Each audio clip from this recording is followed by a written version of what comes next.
one of the things that turned me off, I think, to a lot of the church. And I think also, like, I was kind of checked out by the time I was probably 12 or 13 because I really struggled grappling with the idea of predestination and election in the church. And it didn't make sense to me. Like, the idea of, it's like, well, if you're not predestined, then what fucking matters?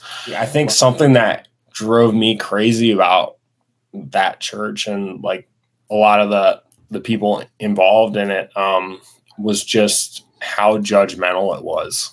Like, it was just they had like this, I mean, everyone's judgmental to a degree, but I just felt like there was this air of like they're being fake, and it's this fake nice to people, and I just didn't want anything to do with it.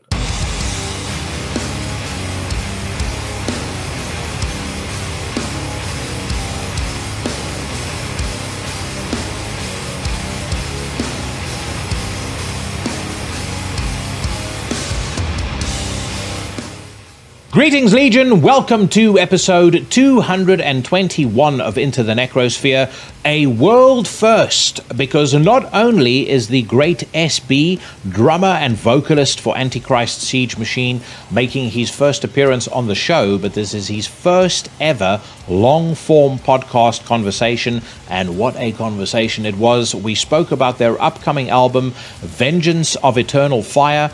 We spoke about how he manages to both drum and vocal when the band play live. We spoke about the steps that he took to level up his physical health and his performance.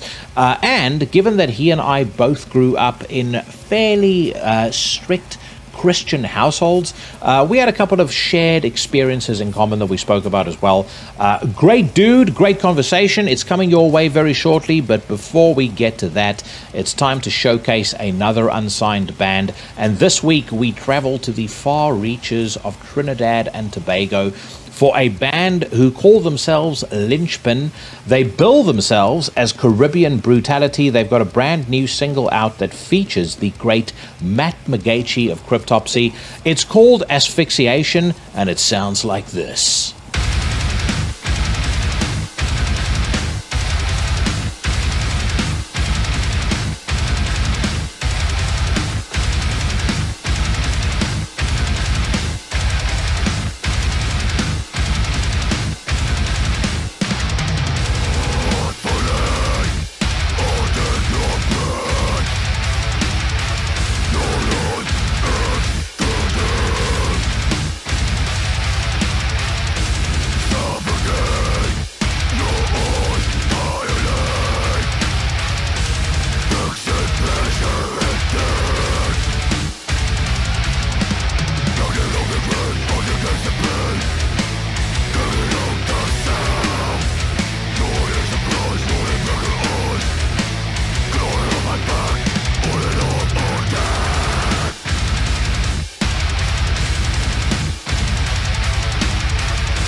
You just listened to Asphixiation by a band called Lynchpin, who this week finds themselves basking in the warm glow of the Into the Necrosphere Unsigned Band Spotlight.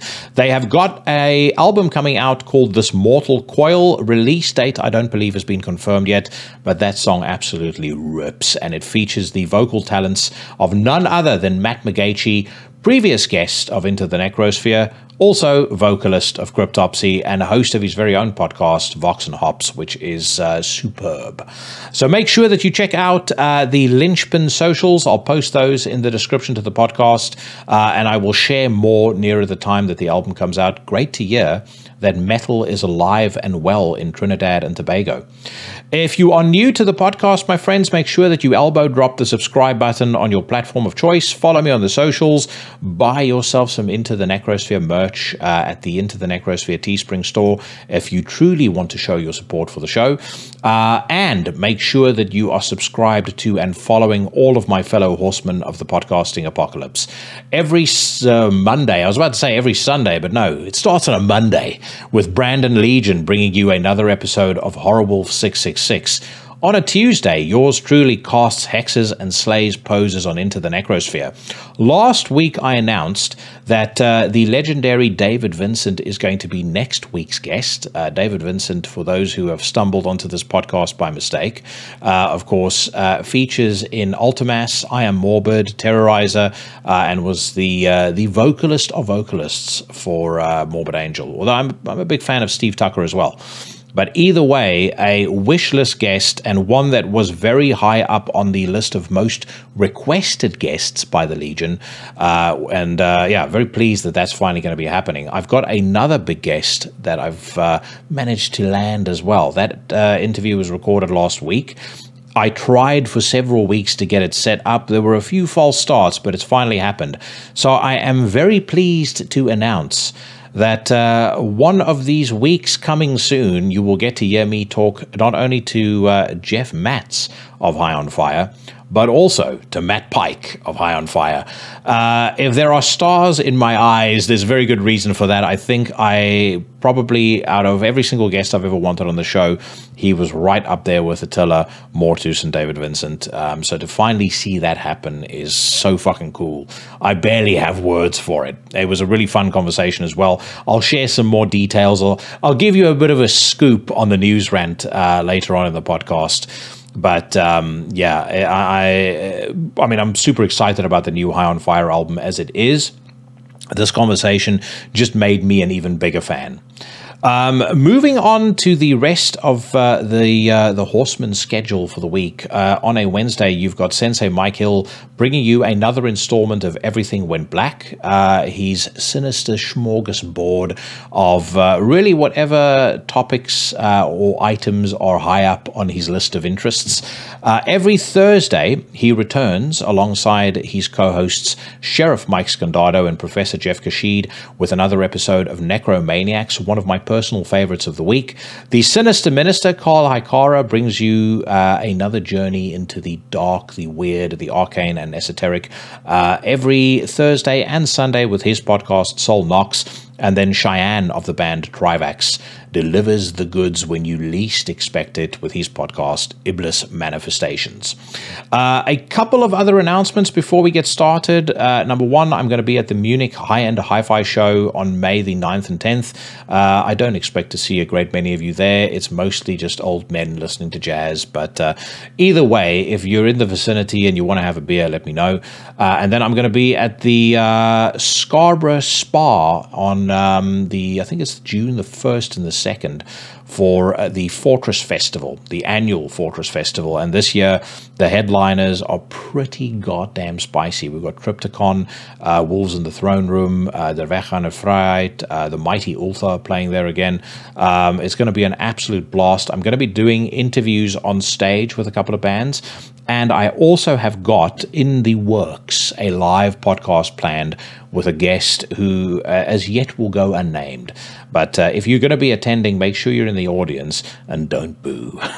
Right now, though, my friends, I'm going to shut my fucking pie hole.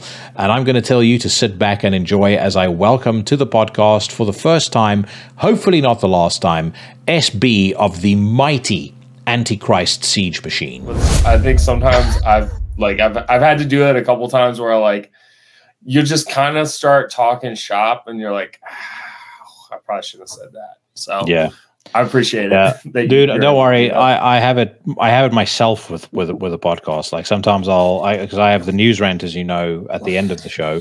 Yeah. And I literally am saying stuff as I'm hearing the music for the first time, as I'm reading an article for the first time. So sometimes, you go back, you go, shit, man, was it fair of me to say that about this band or about this song? Or you just kind of shoot from the hip, 100%. Yeah.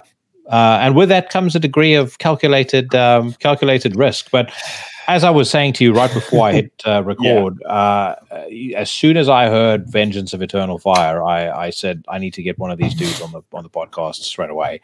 Like, I would describe this, if I had to compare it to the previous record, I would suggest it's basically like, sonically, you guys took a load of steroids and then decided let's create a sequel to Purifying Blade, because Purifying Blade is awesome, but everything here is just beefed up. It's just like more muscular, more nasty, more gnarly. I know we're a couple of weeks away from the release of the record now. How are you feeling about everything now that it's about, that it's out of your system and it's about to be put out to the world in its entirety? I feel really good about it. I think it's one of those things where when we recorded it, we both felt really good about it. I think our writing process has always been pretty organic. Like we're not going to like sit there and hammer songs out. We're going to kind of, if we're not feeling it, we're just not going to practice and we're not going to do it. And then once both of us are in like kind of the same mindset, then stuff just kind of flows pretty naturally. This record in particular, like I think we wrote it really fast. We had actually finished writing it before we started touring last year, before we hit Europe. And we hit Europe, then we came to the UK and Ireland, and we did a few other things around the US. And so we had just been kind of sitting on these songs. And I think, well, we recorded the album right when we got home from the first European tour. We were home for like a week and a half and then just went in and tracked it all. But our process is pretty quick. I think we recorded all the instruments in about a day and a half. Shit. Wait, and half of that was probably just getting the drums to sound right. And then once we got that, like it was almost one take for everything. Yeah. There's definitely, and you really hear it on this new record, there's a spontaneity to what you guys do, which I think is part of the charm, because it's, if I think about some of my favorite bands that dabble or at least skirt around the style that you guys do, like my favorite Lair of the Minotaur album, for example, it has that like spontaneous feel to it. It's just this release of aggression across half an hour or whatever the case may be. And I think, especially on this new record, I think you guys captured that really, really, really well. But when you say like the writing process was quick, well, what kind of timeline are we talking about? I mean, we can bang out a song in a practice, like we're just kind of, if we're feeling it, like a lot of times, like he'll have a riff or a couple of songs, like I will just have all of these drum licks in my head that I want to play. So it would be like this fill and then this part 4 times and this part 4 times or whatever. And since it's just the two of us, there's not really many people to say no. Which is ideal. And we it's just like, well, how do you feel about it? I like it. Cool. And then we just kind of keep going, and we don't really spend a ton of time editing songs. We'll do the classic voice memo demo, like record it on your phone at practice, listen to it, and next week kind of come back and change something. But in general, like our songs kind of stay how they first came out, like were first presented to us. Is there a temptation to actually let me rephrase the question. Is that by design? Or is there ever a temptation for you to go back and re-listen and fix? Because I had somebody on the podcast not long ago, and their response to a similar question was, basically, if I didn't have a deadline, I would probably never release an album because they're so meticulous about going back, fixing the things that we're the complete opposite. Yeah. 180 degrees the other way for us. Like we get it out. I think I'll go back and listen, and sometimes what I will want to edit is kind of just how we were in the studio. But I think we've purposefully like stuck with the same group of people for almost the entirety of the band, and they all know what we're doing, and we are going to them because they can capture what we want perfectly. So, I mean, there's this guy, Bob Quirk, who was with us since Morbid Triumph, which was our first like record, and he has had his hand involved in everything that we've done ever since. He didn't record the instruments for the newest one because he's gotten really busy with other life stuff, but he still did the vocals and helped me out with like noise and kind of getting the general mix where we wanted it to be. But I think anyway, yeah, to your question, we don't spend a lot of time kind of wishing that we could have done it differently. I think we just we get it out and then you just keep moving. You do something though that I've been fascinated with for a while now, and I've mentioned it on the news rant a couple of times as well, and it partly because there's so few people that do it. But drumming and vocaling, like I've attempted to play guitars and do vocals, and that I find incredibly difficult. I can't disconnect my mind from or function in those two planes at the same time. I've also tried. I can't even talk. I can't even talk and play drums.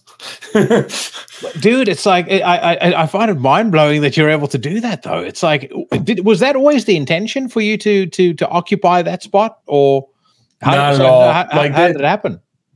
This band, it wasn't really supposed to be a real band, you know. Like it was something that I had in my head for a long time and had been looking for a guitarist to like help me write a demo that I could just do vocals on.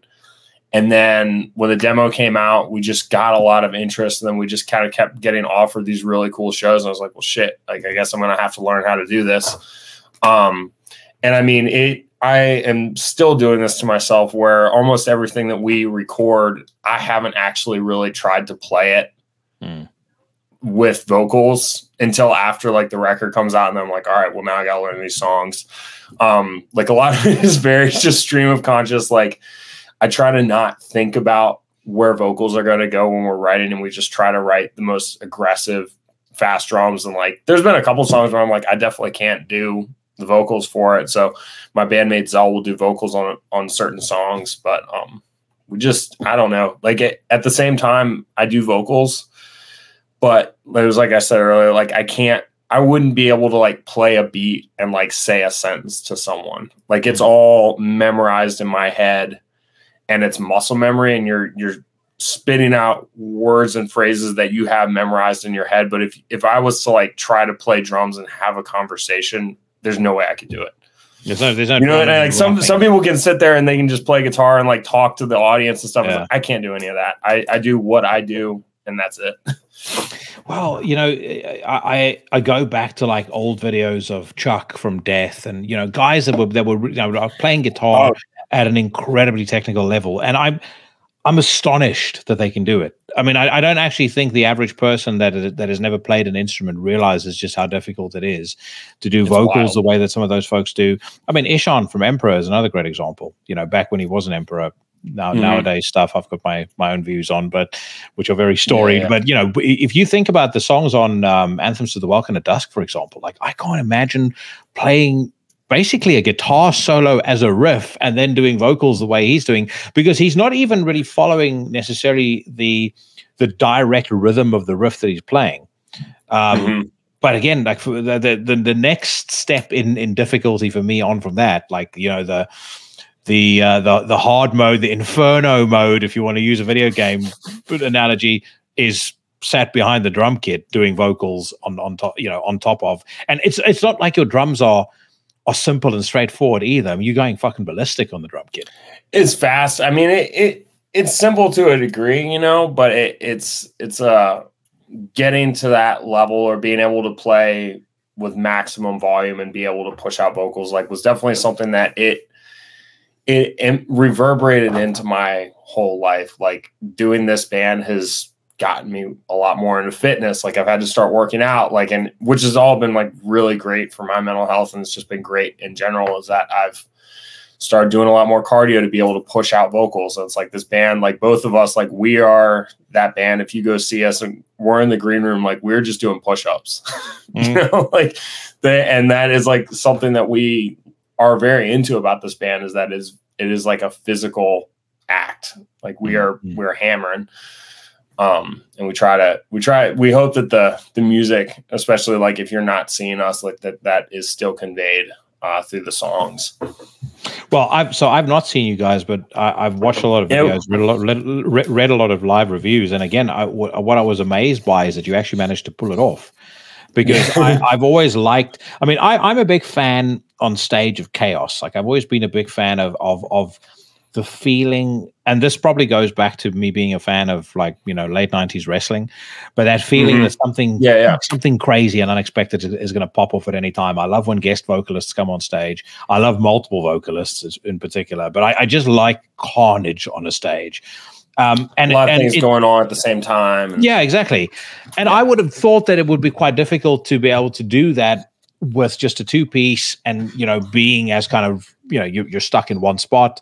You know, I know Ryan moves around a lot, but, you know, you're sort of doing your own thing where you are. But like I said, you pull it off. I like, and I also really like the aesthetics, the military paint and all of that sort of shit. It all lends to this very this anarchic feel, and I just think it works exceptionally well. I mean, we're fucking crazy people. Like and this is like this band is like an expression of that. I mean, it's like we're fun and nice and stuff, but like what we're doing, and we take very seriously, and it's something that, like, what you see on stage is like, yes, is this like crazy thing, but it's like something that we've really worked to hone how it sounds, the way we look. It's like, I'm very into like the idea of like shapes. I don't know, like that term of like bands having shapes on the stage. Something I've always just been interested in. Like, when you see bands and like there's like the juxtaposition of the members and like the way people are standing and where they are, it's like all of that does play a huge role, especially to like someone watching a show. And so, like, for us, I mean, we're both right up on the front wedges. We're like you want to be like, and I play with the drums like as far up to the front as I can get them. Yeah. Without the sound people yelling at me. So, and it's all about just pushing that chaos and like having that energy and like bringing people into the energy. And it's, I don't know, it's something we really like, and we've put effort into trying to incorporate that. So let's talk about this concept of shapes that you just mentioned now, because I can feel what you're driving at, and I have my own views on that. But I'm curious as to, like, for you, where did that interest start? Like, what were the first bands that you recall seeing where that interest, that, you know, that aesthetic was kind of implanted in your mind? Well, I can't take credit for that term. The person I heard that term from was a guy named Jeshik, who was at the time tour managing and doing merch for Absu. Now he plays drums in these two bands, Sonia and Crossfitter from Philly. But he was kind of where I had heard that term be evoked. And I think like a band that it was a really good example of like having really interesting shapes was a band like Absu. Proscriptor in the back just being a freaking animal, and then you had Melissa with like the mesh shirt playing guitar. Like, it was just this like very like wild kind of magical feeling band. Another band that I thought left like a huge impression. I'm not sure how like a lot of people feel about them now, but like Tribulation, I saw them when they came to the US. I think it was one of their first times here, but it was when they were getting into the kind of like frilly shirt era of Tribulation. And it was like they had seen that band, like they had a very interesting, like the way that they looked on the stage was really cool. Another one, like obvious, Revenge, like Revenge, the old videos of Axis of Advance, bands like that, like they have like a very like impactful shape on the stage. Like they're two like acts of advance, like the two guitars just right there, kind of set up in like a V formation, and James Reed in the back. I don't know, that kind of stuff always like it sticks out in my head, and it's played an influence on us. The one that sticks out in my head, and what immediately popped into my mind when you mentioned that, was Metallica. But like Metallica Newstead era, 1990, 1991, because like if you go back and watch that Binge and Purge box set that they released, they've got the Seattle show from 1989, and then they've got San Francisco 1992. They're kind of all over the place on that big stage in San Francisco, but in Seattle, it's still it's probably one of the last shows they ever played with a traditional stage, or last tours they ever did, I should say, with a traditional stage. But there really was like a very commanding presence, or as you say, commanding shape. You had James, in the center, tall guy. He still had his long hair. He had a real sense of authority to him.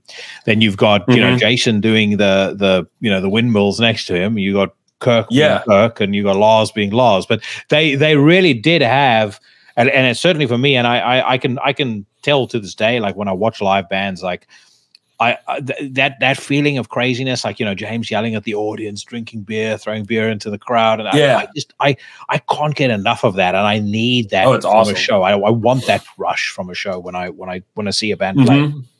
Yeah, absolutely. I think another like modern band that does it really well is Bolzer. Like that, is it Okoye? Like the way he's set, like very in the center. Mike's kind of Kronos style, like Lemmy style, and it's just like that. That was another band, that like kind of that, in my opinion, has like cool shapes. Well, Venom used to do it really well too. If you go back and watch the Seven Gates of Hell music video, that one that they recorded at Hammersmith, Kronos has got that. Oh he's got that like really like pretend strongman stance. He's holding his bass really low, and he's like staring up to the microphone. And it's by today's standards, Seven Gates of Hell is not the most evil song ever, but it's still, I think it's like a great old horror movie. It never quite loses its luster, no matter how many years go by. Anytime I see that video, I still get that same feeling that I got when I watched it the first time, where it's like, this feels like I shouldn't be watching it, but I fucking love it. I can't get enough. Yeah, I mean, it's like those kind of. I remember being a kid and on the computer in my family's kitchen and finding the Gorgoroth, Black Mass, and Krakow video. And, in that one where they had the people crucified on crosses on the stage, and the whole stage is lined in sheep's heads and goat heads. And that like left such an impression. Like you kind of get chills looking at it. And it's just like, this is like, these people are like larger than life. And that's something that I've always loved about seeing bands. Like when they, like you want bands to be people, to a certain point. But I think like when you're giving people a show, like you want to be like larger and you want to transcend that. And I mean, I was never into wrestling. I wasn't like, I didn't watch any of that growing up, but like, I understand like the same feeling of like, these people are just these huge characters, like real life action figures, and they're in front of you. And like, I'm really into that. I'm not saying that we are that, but it's something that I'm like emulating or pulling from. Yeah. Well, you hit the nail on the head of something that I've again brought up many times on the podcast before. But for me, that the showmanship is so important. Like as an audience member, I want an experience where I'm being pulled into something that I can't recreate myself, which is why I've in the past gotten so frustrated seeing bands where the music might be good, but the feel on the stage is like I'm sat in on a rehearsal. I'm not interested in seeing that. Kind of boring. It's dull. I remember how bitterly disappointed I was when I saw Zyklon play live, and I've been such a big fan of World of Worms. I was a fan of I think it was called Eon, the next record that they brought out. And I was like psyched to see them play, and literally it was like, you had the band turning their back to the crowd, and they talking to each other in between songs. It's almost like they're deciding, okay, well, what should we play next for these people? It's like, oh man, I want to be convinced. You want to be transported. 100%. You use Gorgoroth as an example. Another great one, Mortis from Marduk.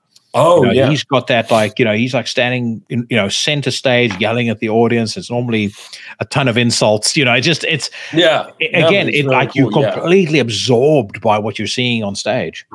Mm-hmm. Yeah, I mean it's just, people are there for a show. You want to give them a show. 100%. How old were you when you saw that Black Mass over Krakow video? I want to say I was probably 13 or 14, something like that. Yeah. Because I remember when that happened, and I remember what a big deal it was. It was, I'd say, as in terms of controversy, at least the way that I experienced it, it was on a par with the church burnings.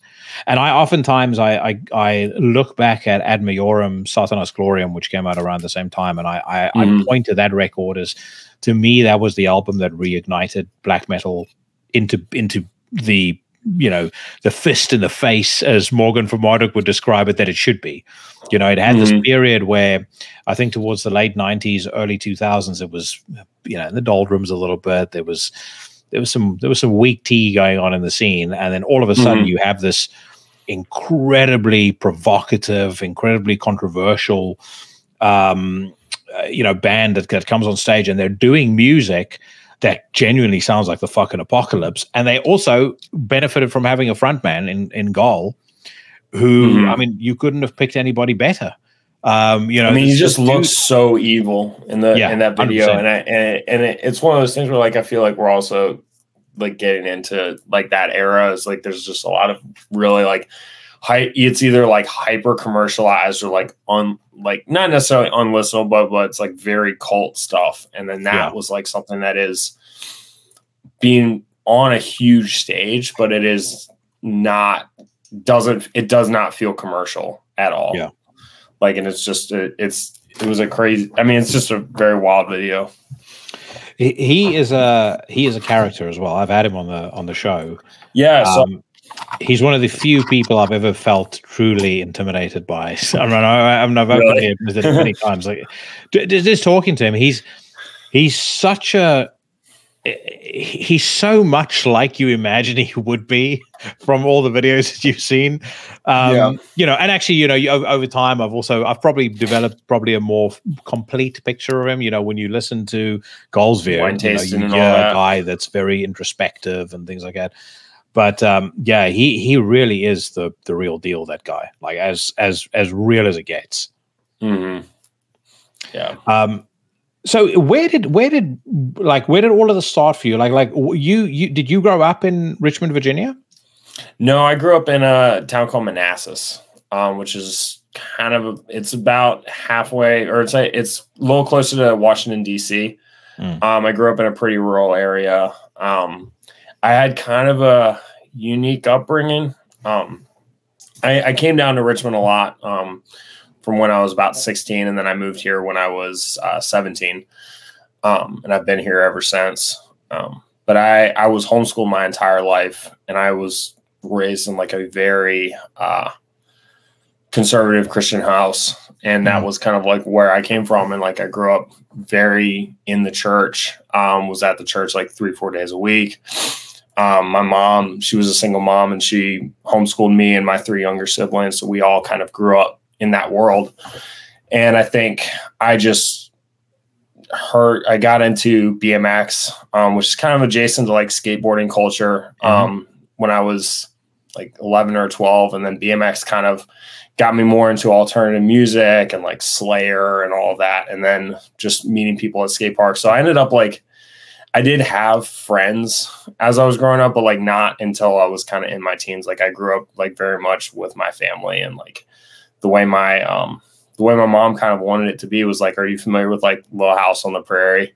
Like that, like the TV show, like that was like, no, but like that was like what she wanted. It was like a kind of like isolated family unit. And for better or for worse, like I think I'm very happy with where I am right now.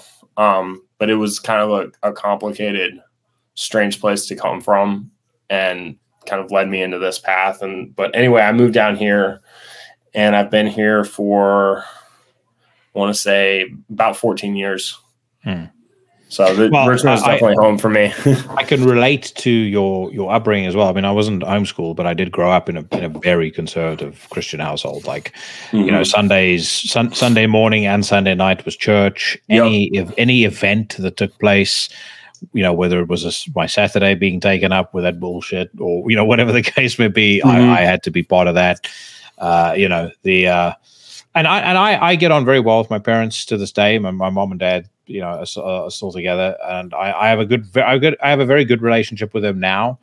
But there was definitely some friction when I was growing up, and I don't know about you, but the one thing that was always a real struggle for me growing up, and this is why I have empathy for people that grow up in a religious household, you know, whether it's Islam or whether it's Christianity.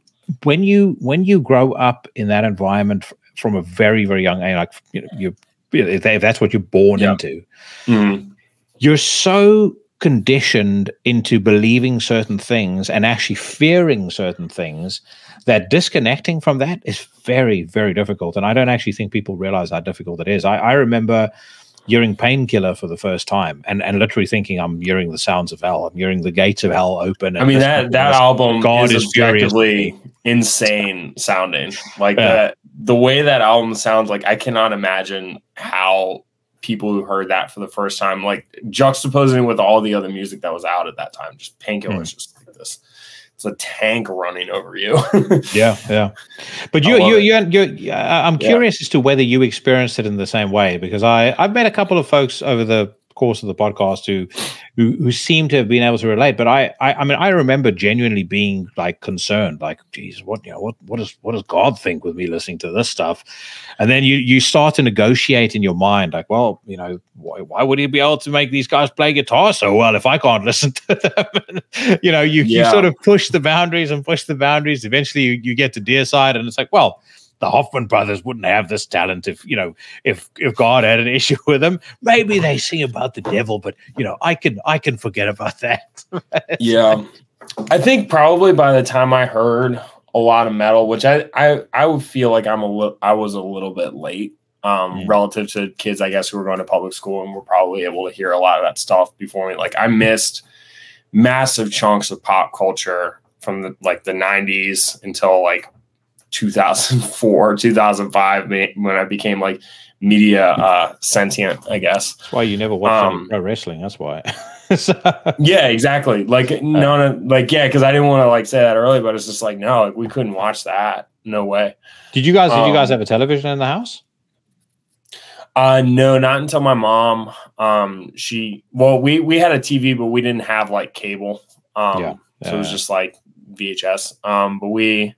Because I remember like when 9/11 happened, like we had to go to our neighbor's house to like see what was going on. And of course we were home while everyone else was like at school. So stuff like that. Like it's just kind of a different, like I never had been inside of a school until I voted.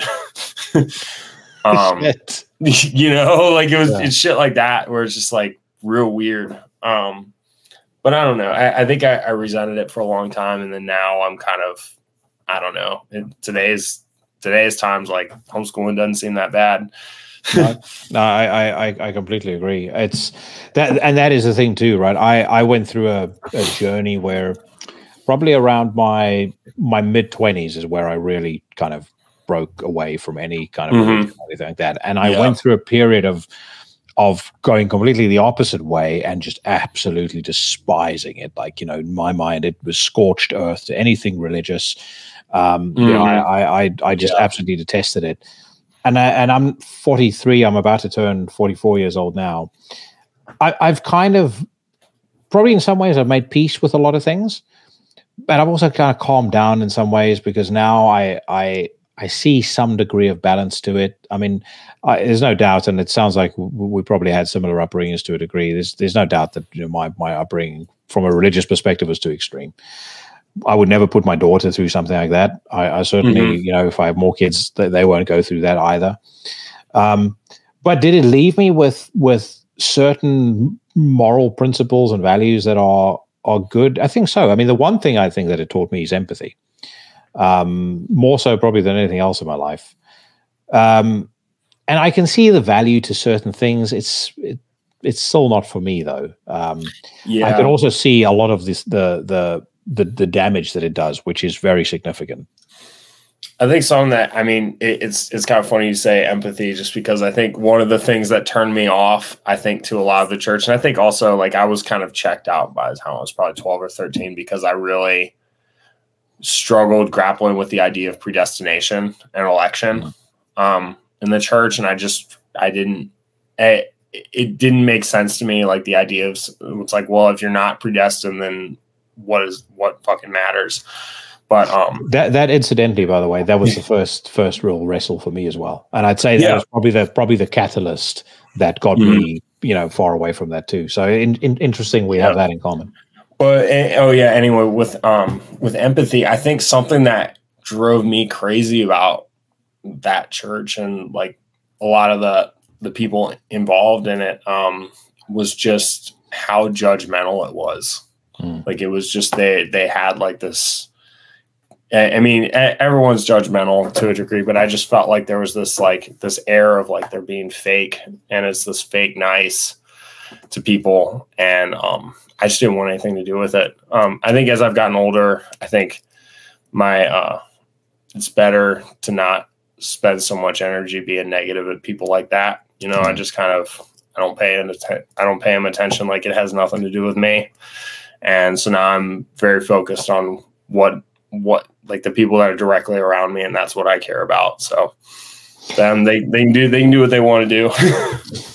The wrestle for me initially was I remember going as far back as when I was 4 or 5 years old. I would sit in church and I would see, because I became very obsessed with music at a very young age. Like not metal, but I was getting in. I was, by the time I was 2, and my mom often jokes about this, I could barely walk properly, and I knew how to use my dad's hi-fi. So I put a record on and I would just lie on the carpet and listen to music. Oh, that's awesome. I was listening to Queen, and then when I was 5 years old, I discovered Depeche Mode, and then I discovered Twisted Sister and like stuff like that. So I would listen to this music, and I would sit in church at the age of 5, 6 years old, and I remember very clearly looking at everybody as they're singing hymns or they're singing choruses, and I was accusing myself of somehow being a bad person because I couldn't seem to find the joy in this that these people were experiencing. Oh, I had the exact same feeling where you see people like throwing up their hands and all this stuff. Yeah. They're really experiencing something, and I don't know. It was something it never happened for me. No. And the other thing was we would have this point in every church service where people can give testimony of something that the Lord did for them that week. Yeah. And they would always talk about it in terms of, well, the Lord told me to do this. I remember one particularly mundane example was the woman lost her car keys, and her 3-year-old prayed to Jesus to find it. And lo and behold, there it is on the table. And I remember constantly thinking to myself, like, why can't I hear the Lord speak? Like, I'm praying. I don't, but no one's talking back to me. Like, what's going on? Like, am I not on the right level? You're not giving enough money to them. Yeah. Something to that effect. But yeah, it's as you say, like you get to a point in your life where you just feel like, well, what point is there in investing any more of my energy in being pissed off about that? Take the 2 or 3 good things away from it that you did. A couple of girls that I met at church, and they were miscreants like me, so that was fun. But that was about it. So yeah. So, I mean, I think that, like, especially related to ASM, like I think like my mom has definitely had some misgivings about it, and but I mean, she's come and seen us, and like I think that it's funny, in the last few years she told me that she saw Alice Cooper when she was in high school, and I was like, this whole time that I've been into metal, that you've known I've been into this, I would have loved to know that fact. And she's like, oh yeah, I saw Alice Cooper. It's like, what? Like, and then, but in her head, that she was able to like make that connection of like, this is a show. And like, at least with ASM, like, and it was better, but like it's this band is an expression in one direction, but it does not define who I am or who Zell is. Like, this is us in a brief, like in a snapshot, you know. And I like that. I like that phrasing you just used there. It's an expression in one direction. Yeah, as I said, I really like the way that I like that description. I think it's very suited. But yeah, I mean, my parents, like I said, I have a very good relationship with them. I'm very close with them. But as far as music, the podcast, I mean, they pretend like it doesn't exist. Like I could fucking send them, you know, into the Necrosphere merchandise. You know, I could burn every single episode onto a CD for them, and they literally. Even if I mention anything that I'm doing, like, you know, I'm going to go to Inferno at the end of the month. I've told them I'm going to Norway to the Inferno Festival, you know, to go do some podcast stuff. They just completely. It's like the, you know, it's like throwing quarters into the fucking river. You know, it's you got to meet Rauda if he's going to be out there. Do you know that guy? Yeah, I know him. I would love to meet that dude. I like his yeah, he's a cool dude. He's a very cool guy. He's very he's very intense. I like his style. I'm not sure which country he's from, but I always thought Russia or I mean, it's definitely the Baltics of some sort, somewhere in Eastern Europe. Yeah, but yeah, he's a very cool guy. Very like Euro kind of. You did this. Why? Like that kind of like that attitude, and I like it. yeah. Well, so how old were you when you discovered the drums and when you started playing the drums? Well, I wanted to start playing drums since I was probably 2 or 3 years old. I was just setting up pots and pans with my cousin. He had drums, and it just was something that I really, really wanted to play for basically my whole life. I didn't get drums, like my mom wouldn't let me play. So I played piano, and I grew up playing piano.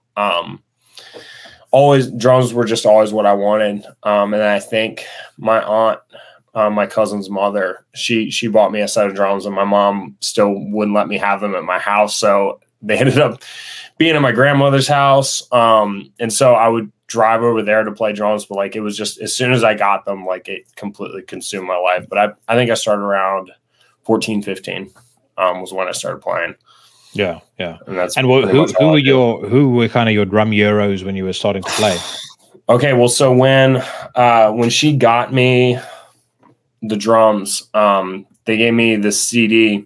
It's a legendary CD. It's called, I think it's Rich versus Roach, but it's Buddy Rich and this other drummer, Max Roach. And their two jazz bands they played a concert together. And there's a specific track on there called Figure Eights. And it's Buddy Rich, who is kind of generally hailed as like one of the fastest, best drummers who ever lived. Max Roach is also another legendary drummer, and it's them trading off solos. And that was something that I used to listen to constantly.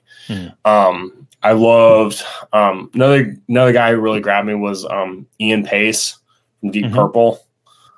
And then probably Abe Cunningham with Deftones. Like Deftones was a band who the songs were easy enough for me to be able to pick up, but there's a lot of weird nuance to his playing.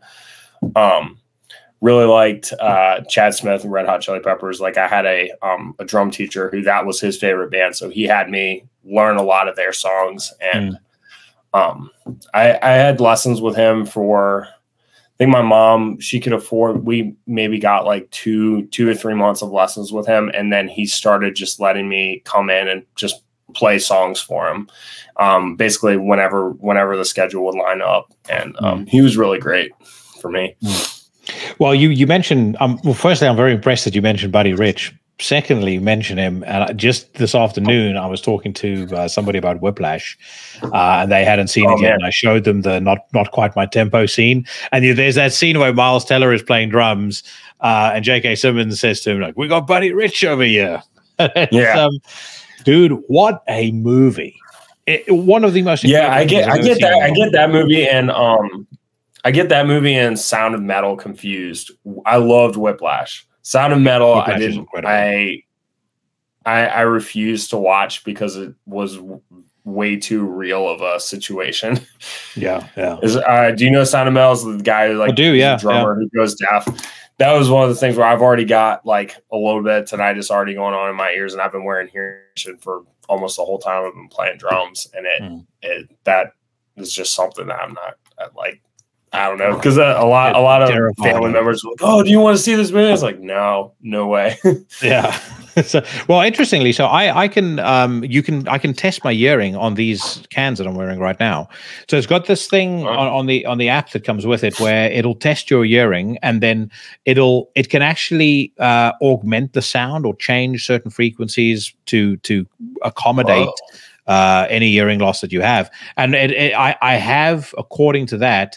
Fortunately, it's far less severe than I thought, but I have lost a little bit of hearing in the kind of the higher registers. But that comes with age, I think. I don't think it's from, I don't.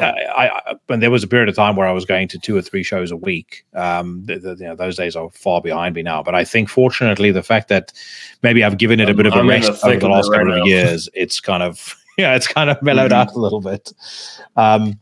But I mean, I feel like they can kind of heal up too. Like you want to just give them a break.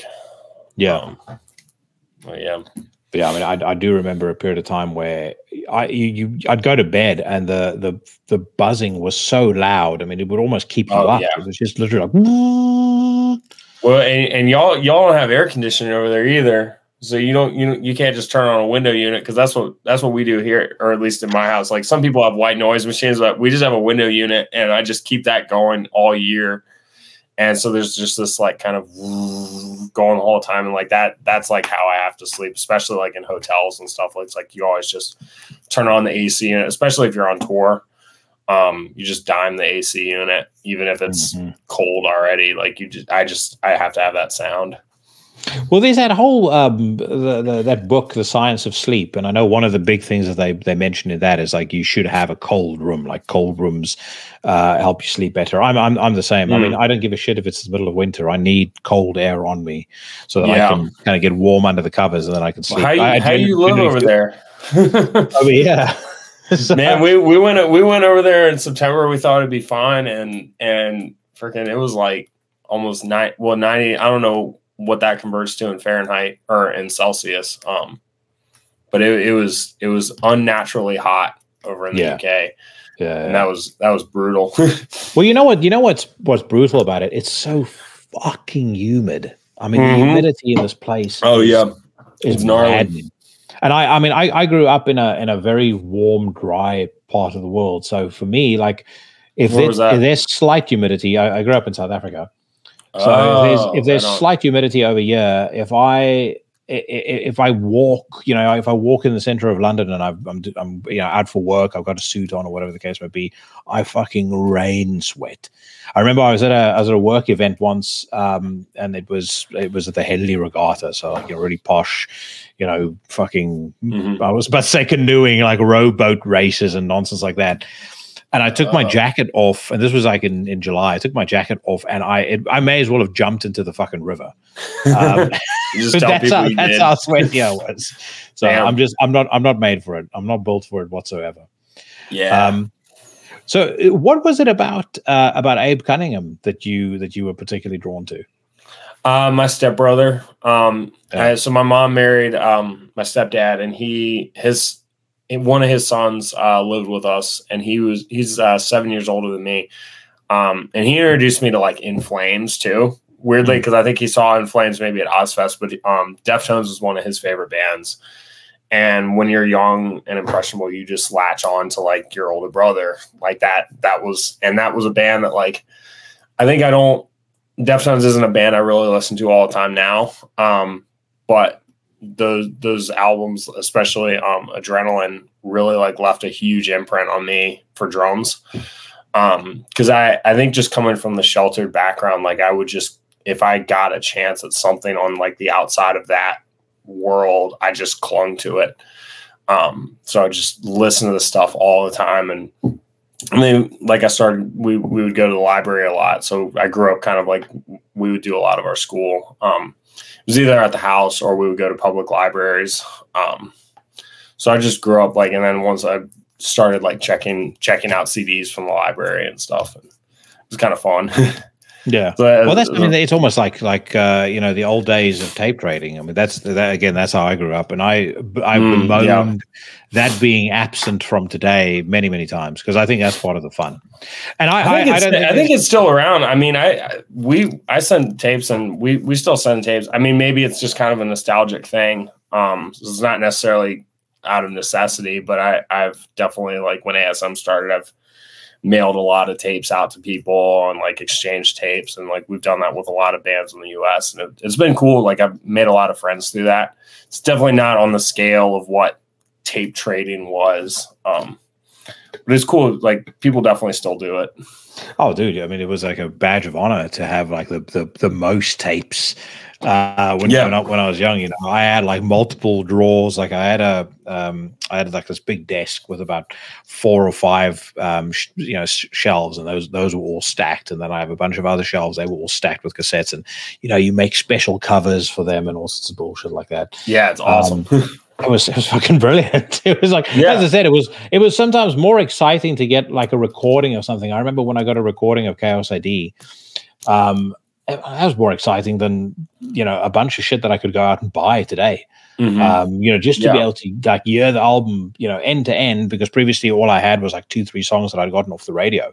But just finally getting the record and getting a good copy of it, it was absolutely incredible. But I was going to say, there's no shame in liking Deftones. I think Adrenaline is a great album. I think Around the I definitely don't feel shame for it necessarily. I just mean, like, it's not a band that I like. I think the later era stuff I like more now, but like that album just left a big imprint on me. Yeah, especially the drums. I think Abe is just such a tasteful. Like, he's still like top 5 drummers for me.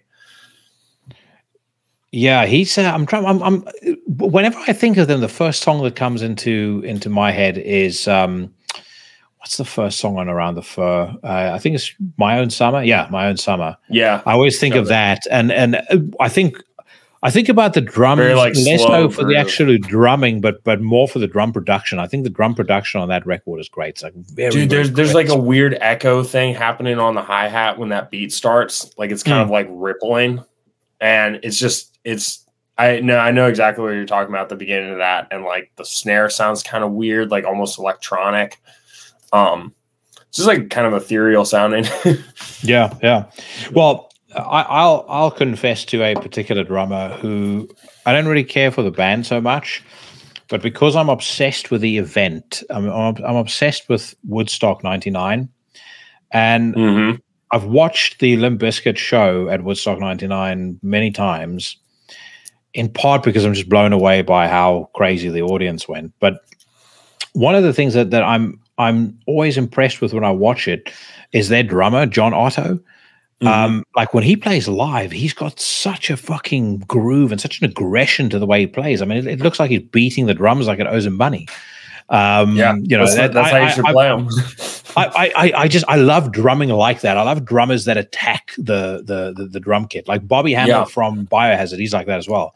Like, I saw a video, I saw a clip of theirs off the new reunion tour, and I mean, he's literally fucking assaulting the drums. And I love it. I just love that whole vibe. Yeah, absolutely. I mean, I think that for me, like with my drumming at least, I try to be kind of somewhere between Jay Reed and Tommy Lee. That's like what those are like the two I would probably say are like the biggest influences on me, or like the people who's like study or playing that I've kind of really studied and like watched how they play and the way they set up. They just stick out a lot to me. Like, I love like that 80s showmanship, like everything's up real high and everything's like very animated and huge, but I also still really like going fast. So like the Jay Reed stuff is like, I think that he's like one of the few modern metal drummers that you immediately know it's him. And I mean, I think people they have their own opinions on Conqueror, Revenge, etc.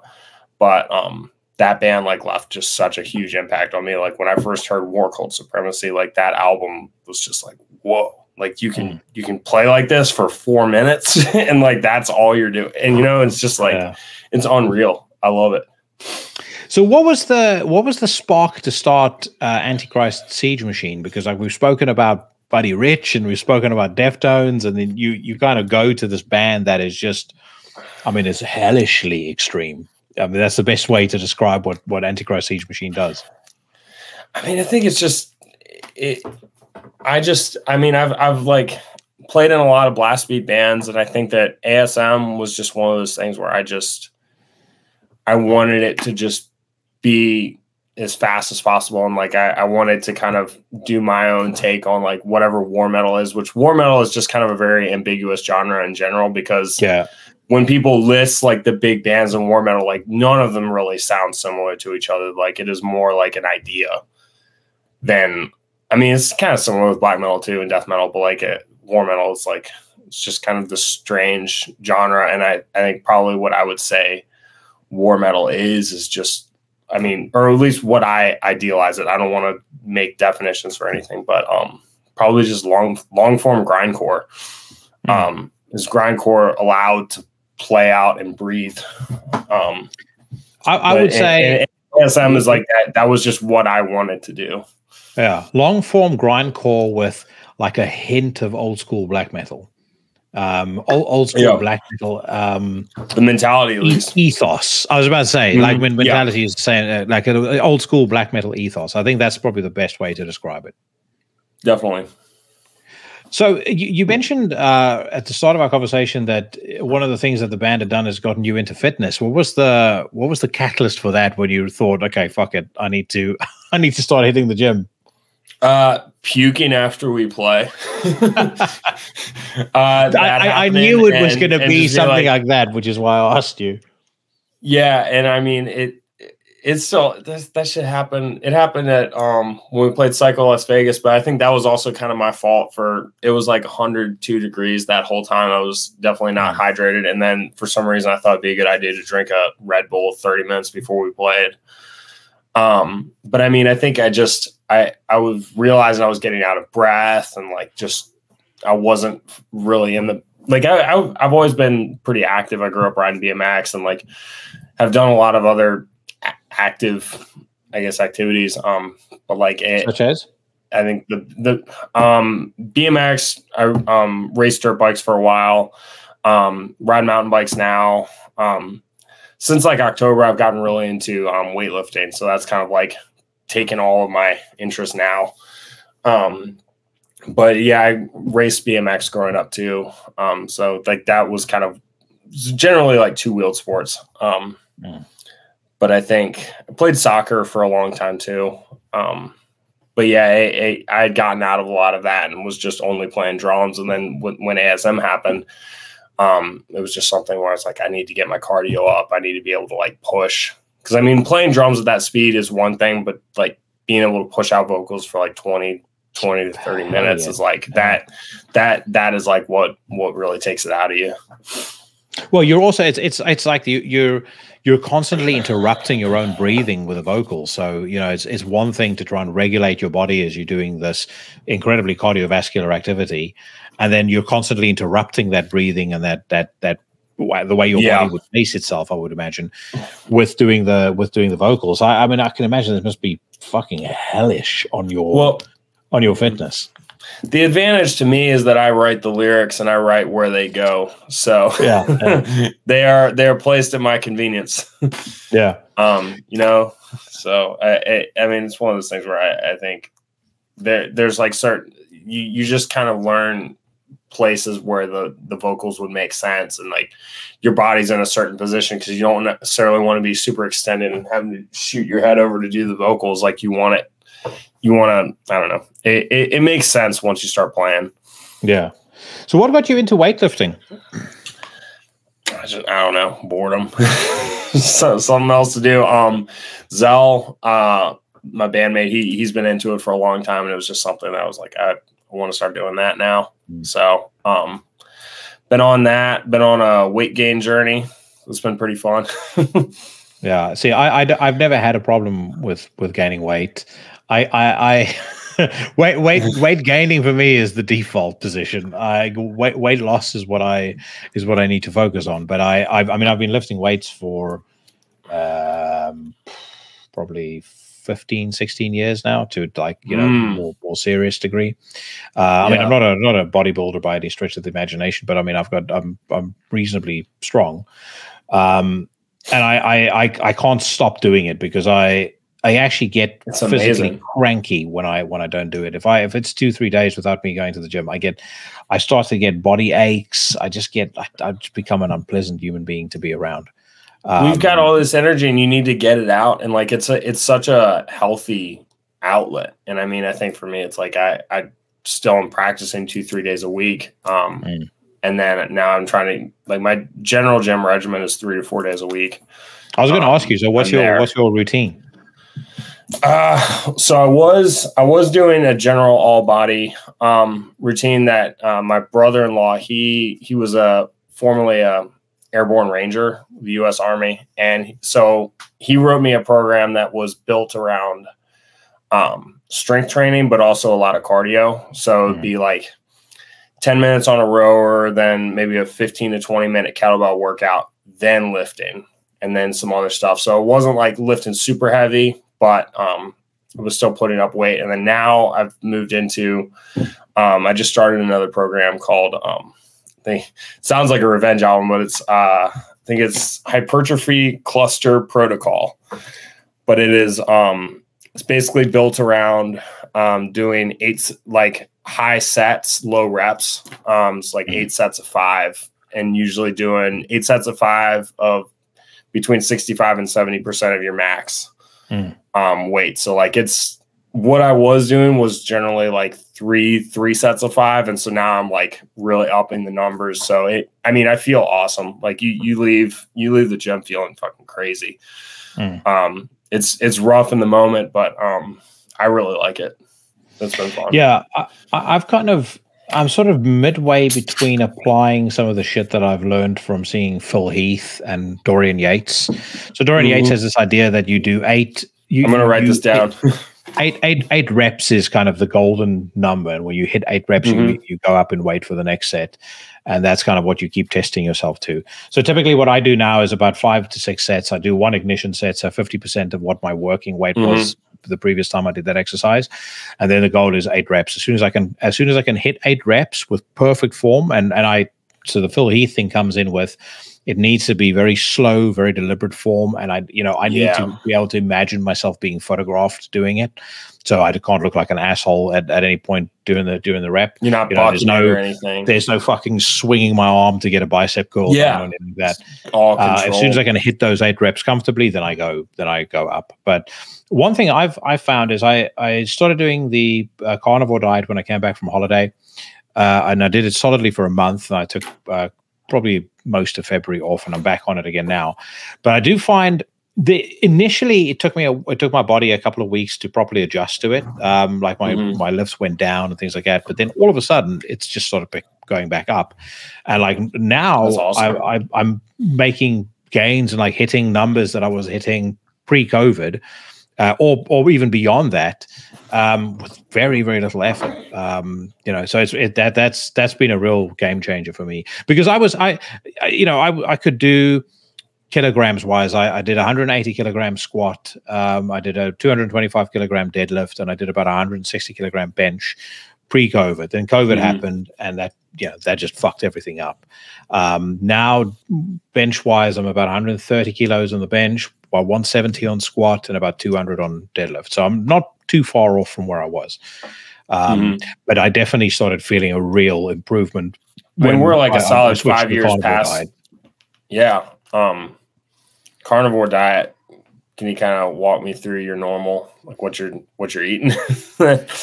Eggs. I'm not familiar with it. So, yeah, it's perfect. Yeah, I mean, I'm there. It's a lot of chicken breast, rice, broccoli, eggs. Yeah. No, I'm on these like mass gainer shakes too that I'm drinking every day that are like 50 to 60 grams of protein. Like my goal has been to eat, I think, and that's kind of the usual rule if you're gaining is like one gram of protein per pound. So I was around 180, and I've been trying to get to 200 pounds, which I'm not sure what that is. What do you weigh now? I'm at like 190, so I'm like 10 pounds short of it. You're not far. So that 190 is about 81, 82 kilos. Oh, okay. So, you're not far off.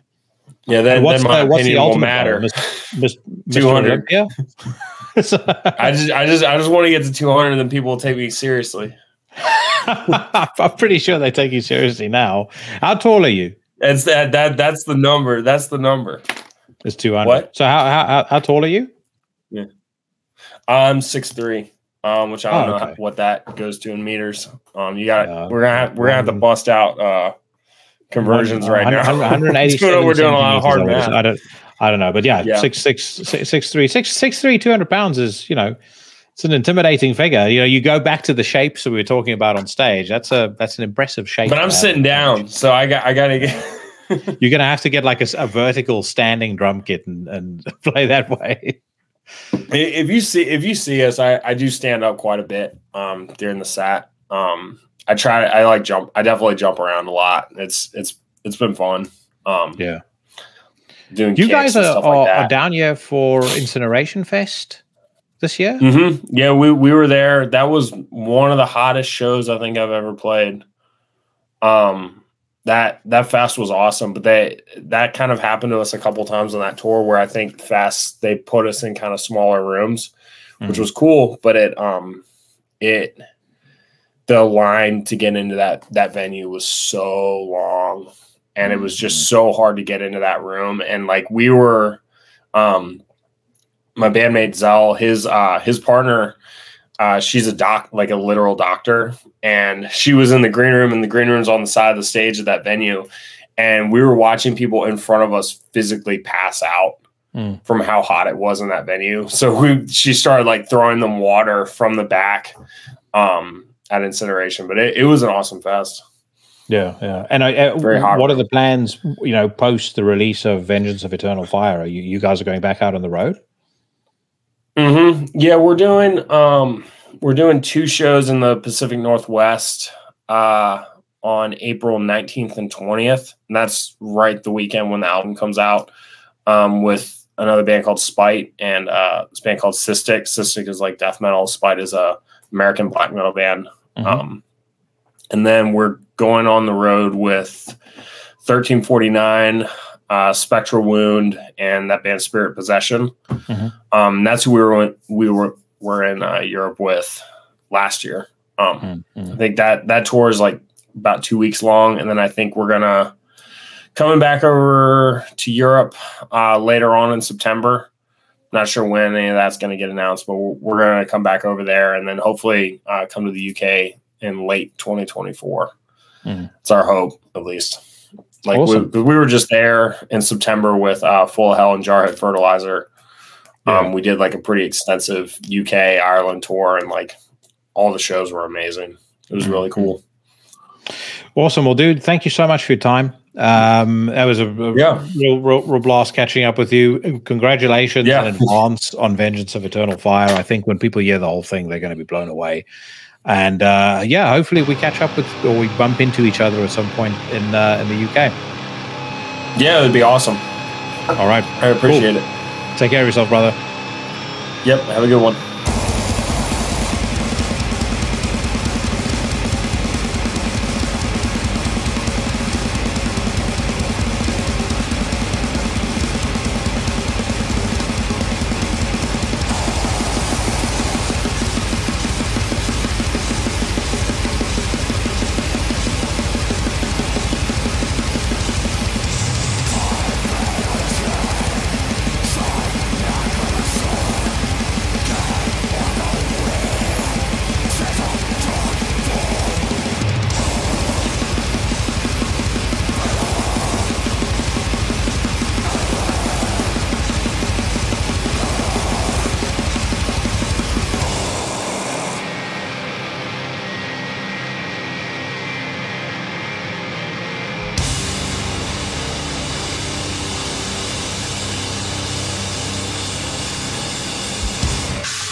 taken from their upcoming album Vengeance of Eternal Fire that drops on April the 19th via Profound Law Records. That was Antichrist Siege Machine with Cicera. I can tell you right now, normally I'm one to complain about album length, but this upcoming Antichrist Siege Machine record is 25 minutes, and that's about all you're going to be able to take from the absolute fucking pummeling the album gives you from start to finish. It is brilliant, and my guest was brilliant. Thank you very much to SB for his time. I hope you guys enjoyed that as much as I did, and as always, I will post the Bandcamp link for Antichrist Siege Machine in the description to the podcast. Head over there, buy yourself some music, buy yourself some merch, and then let SB and his co-conspirator know who sent you. Right now, my friends, if you ever found yourself doing the Britney dance to System of a Down's BYOB, then it's time to hit the bricks, because this is my weekly news rant. Round them up for judgment. And hang them where the world can see. Alright, my friends, we kick off on metalstorm.net, the finest metal news website in all the land. The first headline that is grabbing my attention pertains to the Australian-Finnish metal quartet, The Eternal. They are back with a 7th full-length. The album is called Skinwalker. It'll be out through Raining Phoenix Music on the 28th of June 2024, and apparently it was mixed and mastered by Crystal Mastering in Melbourne, Australia. For a preview, they say you can give a listen to the first single, Death Like Silence. I do like the name Death Like Silence.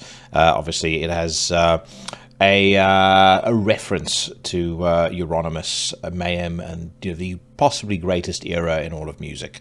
But I can't recall any Eternal songs or albums, so not really a band that I've spent much time listening to. Fun fact, by the way, in case I've not mentioned it before, but I mean, I might just be late to the party, but I only found out the other day that Raining Phoenix Music apparently is what Atomic Fire turned into. And Atomic Fire, of course, is the record label that Marcus Steicher started straight after he sold Nuclear Blast. So they do seem to be making some pretty bold moves. Kerry King, I think, is coming out on Raining Phoenix.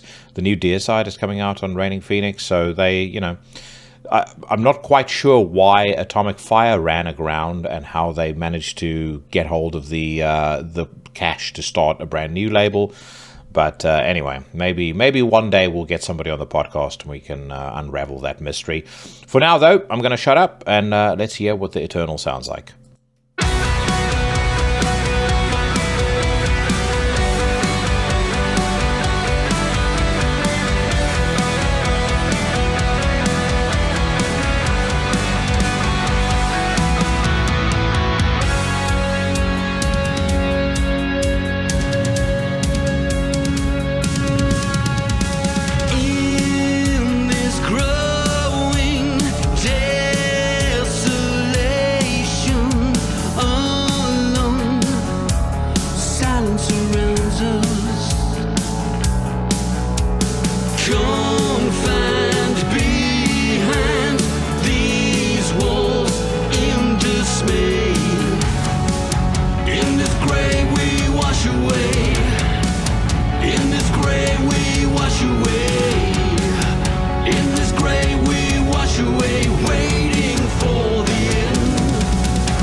This is one of those bands that will be massive on continent or in continental Europe.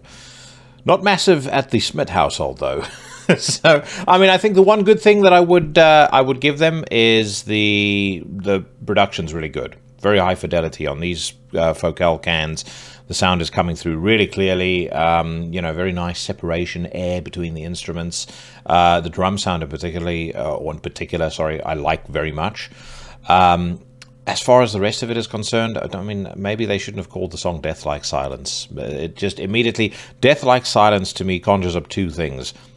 Second wave Norwegian black metal And there's a song on the first Zyklon record where there's like a break where they've got, you know, really cool atmosphere, keyboards, whatnot going. And the vocalist, and I can't remember who the vocalist was on the first Zyklon record, but he's like shout singing death-like silence and just sort of almost repeating it, and it just sounds fucking brilliant. Absolutely brilliant. But yeah, that song, unfortunately, doesn't sound brilliant. All right, next up, we move to another band, or at least another band that seems to have joined the ever-expanding stable over at Transcending Obscurity Records. They are called Cutted Flesh. I think we actually have listened to a Cutted Flesh track here previously.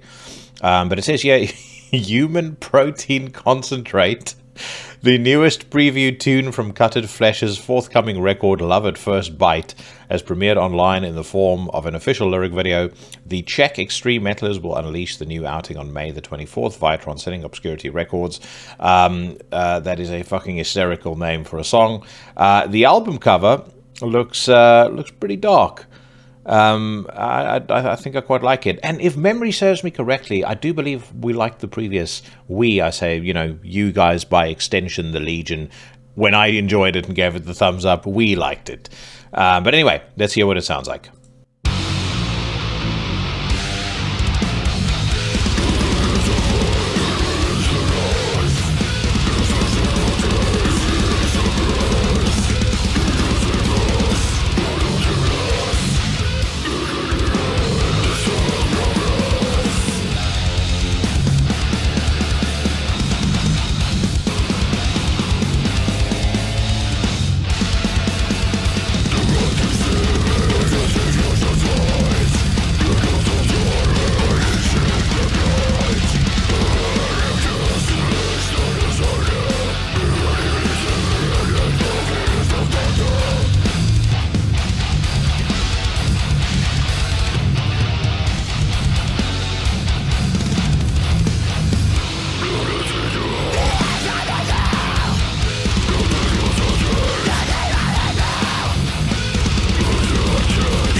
That is top notch. I don't think there's any doubt about it. I would have let that song run through until the very end had I not stopped myself. But yeah, every single moment of the last 90 seconds I have thoroughly enjoyed.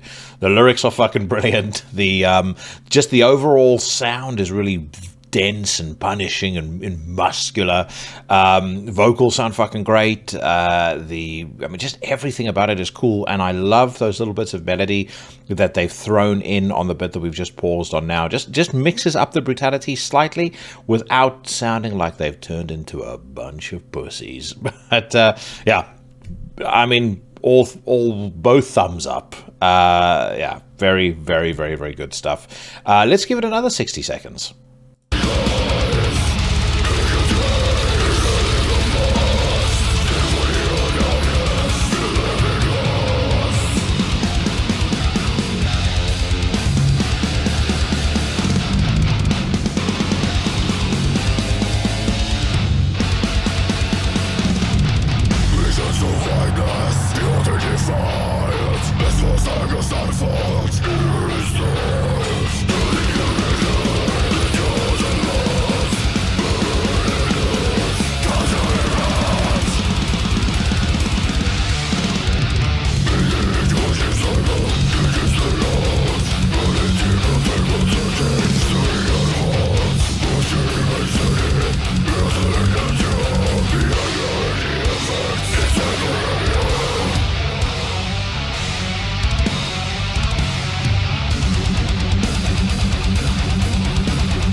Mark down May 24th on your calendars, my friend, because that is fucking brilliant. Absolutely brilliant. And kudos to Transcending Obscurity Records for constantly unearthing bands that, you know, just kind of seem to be flying under the radar a little bit, and, you know, deserve the platform that TO is giving them. Great stuff. Really, really great stuff. And those lyrics are unintentionally hysterically funny, but very, very fucking cool.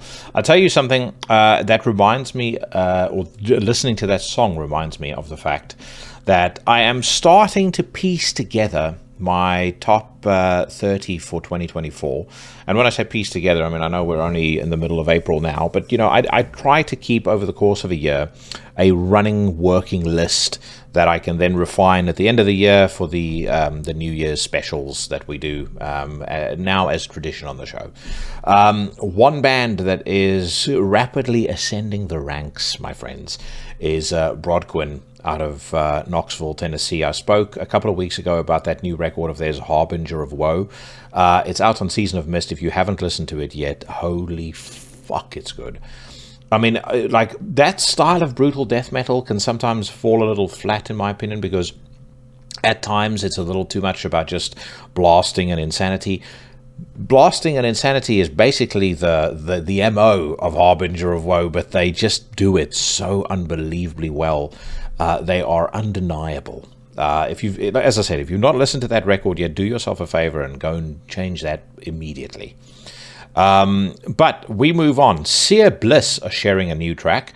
It says here to promote their upcoming new studio release, Heavenly Down, set to come out on June the 28th, 2024.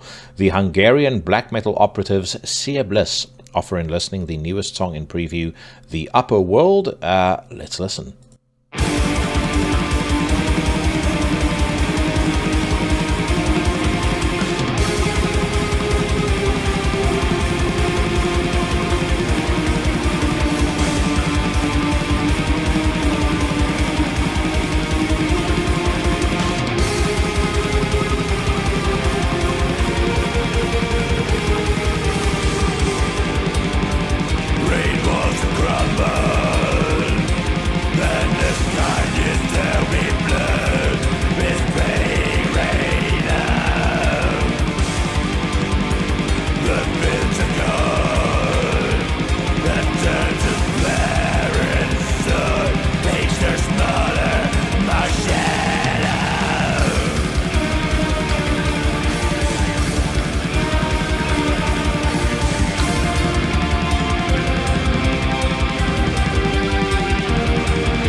That song was nearly losing me, and then that bit that we've just paused on now started piquing my interest back again. I mean, I don't necessarily know whether the brass instruments that they're using they're necessarily suited as well as maybe something else could have done, but it's original if nothing else, and I do like the guitar. I like the rhythm, the groove as well.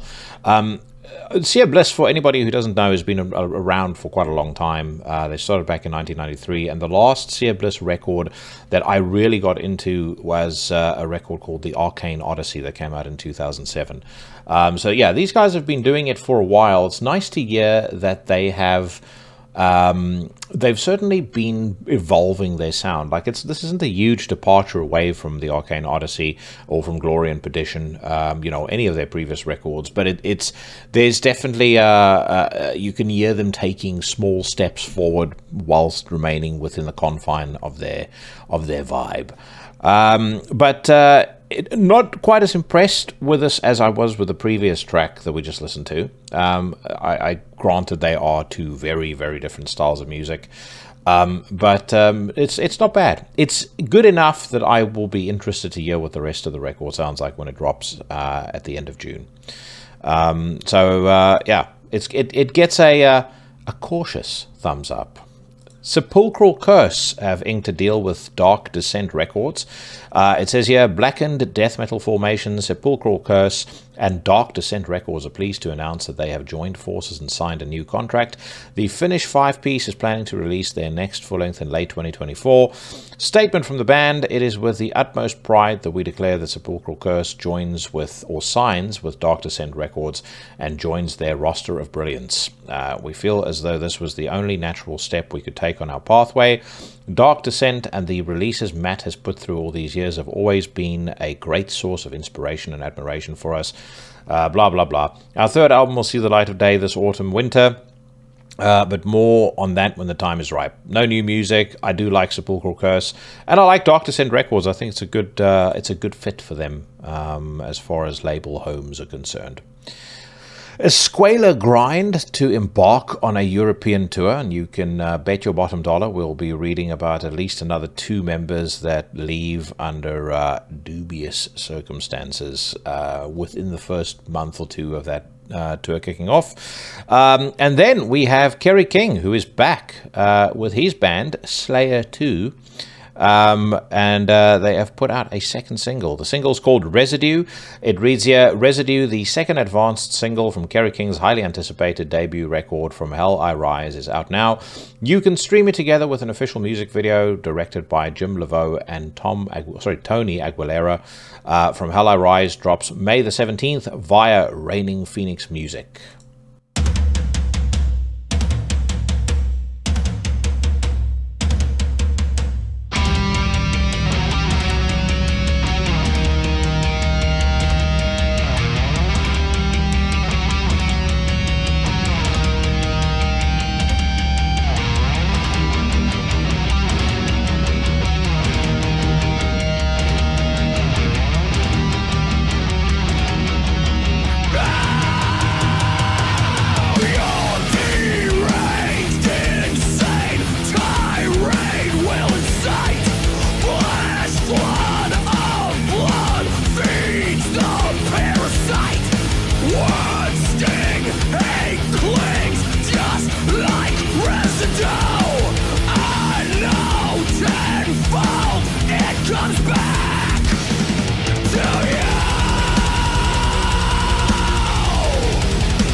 So right from the off, I will say, I like this a lot more than I like the first single. I think if I were to judge the social media response that I received from the Legion on the first single, it would suggest to me that the vast majority of you weren't particularly taken with that track. I know a couple of folks that liked it. Sheriff Mike Scondado was a fan. There's a few other folks that think it's good. But most of us felt like it was a bit of an AI. It sounded like Slayer through AI. I will be honest, I think this probably sounds the same. However, there's probably a degree of my own hypocrisy in that this I actually quite like. There's just something to it that I find a lot more enjoyable than I did Idle Hands. Yeah, maybe it's the vibe, maybe it's the groove. I think the music video is pretty cool. I think the production actually sounds pretty decent on this song, whereas on Idle Hands it just sounded a little plastic to me. I think Mark, the vocalist, Mark Ozagueda, sounds very cool. It still sounds like, you know, offcuts from a Slayer record. I mean, there's no doubt about that. And, you know, my view is, would this be getting anywhere near the attention that it's getting if it didn't feature Kerry King? If this were just like a group of young bloods, you know, somewhere in, I don't know, Ohio or fucking, you know, Texas, starting a new band, you know, would this be getting a huge amount of attention? I think if we're very honest, the answer to that question is probably no. But, you know, Kerry King has a legacy. There's a lot of people that are going to really like this. And like I said, I do actually quite enjoy it. And I must confess, I don't consider it a guilty pleasure to admit that, but it is enjoyable far more so than Idle Hands. Is the rest of the record going to be something that is, you know, going to be particularly good based off of what we've heard from these two songs? I think the rest of the record is going to be awfully predictable, but that's a predictable thing to say because I think we all agree on that. And I will lament once again the fact that instead of doing something like completely surprising, like, you know, if Kerry had come at us from left field with something that was, you know, sounded like Venom on steroids, that would have been so fucking cool. You know, if he'd gone back to that Show No Mercy sound, you know, just did something that people weren't expecting. I just think it would have been I think it would have made a statement. The dude doesn't need the money, so he doesn't need to write music that's going to, you know, have any level of commercial appeal. But, you know, I say that I'm not privy to the man's financial affairs. Maybe he's squandered some of that Slayer tour cash. And needs to top up the retirement fund. Either way, this is better than Idle Hands, like I said. Is it worthy of a thumbs up or a top notch? I'd probably give it a thumbs up, but like I said, I would stick the caveat onto it to say, thumbs up from me, but it's only because the Neanderthal in me thinks it's pretty cool. So not because of any, you know, not for any other reason. I mean, there's nothing there that is in any way innovative, you know, or special, or, you know, something that you've never heard before. No, that's for sure. Okay, so Crypta announced a European summer tour dates. My man Cheyenne is a very big fan of Crypta. I saw their set at Inferno, and I appreciated the amount of energy and enthusiasm, but I don't know if I could get into the music. And I will say this: it's based on the first track they played. I don't even know the song. I don't know the song name, but I've got very strong views on this. I think that the lyrical trope, "I am the blank," needs to be fucking retired from metal. I can't stand it. You know, like, I am the storm, I am the vengeance, I am the coming of fucking God knows what bullshit. It's just, it's been done to death, and it is excruciatingly lame. It to me just marks you out as, I hate to say this because I don't think that the girls in Crypta are this, but to me that lyrical trope marks you out as a loser. There's just something about it that just feels so it's like you're overcompensating for something. You know, nobody wanted to be your friend at school, and now you've turned into the storm, or you've turned into the fires of hell, you've turned into vengeance. I am the sword. I mean, stop with that shit. It's fucking idiotic. Anyway, let's move on. The Troops of Doom have put out a new single called Chapels of the Unholy. It says here, the Brazilian death thrashers, the Troops of Doom, are presenting Chapels of the Unholy, a brand new preview track from their forthcoming album, A Mass to the Grotesque. It's going to be due out on limited LP vinyl and CD digipack on May the 31st, 2024. It is being released, I believe, on Fernando from Moonspell's record label, and I really, really dug the debut by this band. Like, if you, as far as a direction that Kerry King could have taken, you know, he certainly could have taken a page out of these guys' books. The first album, of course, was called Antichrist Reborn, out in 2022, and the band, I've mentioned it on the show a couple of times now, but if this is your first time listening to Into the Necrosphere and you don't know, let me just remind you, it features Gyro Tormentor Guedes, a very early member of Sepultura. But yeah, like I said, Antichrist Reborn was fucking brilliant, and I've really been looking forward to hearing what new music by this band sounds like. So without further ado,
Oh, look, there's no getting around it. That riff is incredibly derivative that we just heard.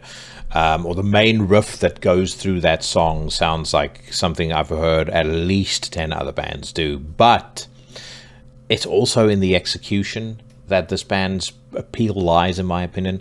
And I think when you deliver a song with that much passion and that much just palpable enjoyment, love of what they do, that goes a long way for me to making up for anything that maybe you've taken some very direct influence or inspiration from other bands. Yeah, for me, love it. Thought that it's kind of exactly what I thought it would be. It's not better than the high points on Antichrist Reborn, but we're only one single deep into the PR cycle, the press cycle for this record. So we'll see what the rest of the album has. But this is certainly sounding promising in my view. And as I said, I mean, it's not particularly original, but it is just delivered with just so much passion that you cannot help but enjoy it. Agalloch confirm appearance at Maryland Death Fest. It says here, after reuniting last year for a couple of shows, Agalloch now announced that they will be returning to the East Coast to perform at Maryland Death Fest 2024. They will replace My Dying Bride, who have decided to cancel all upcoming live activities in 2024.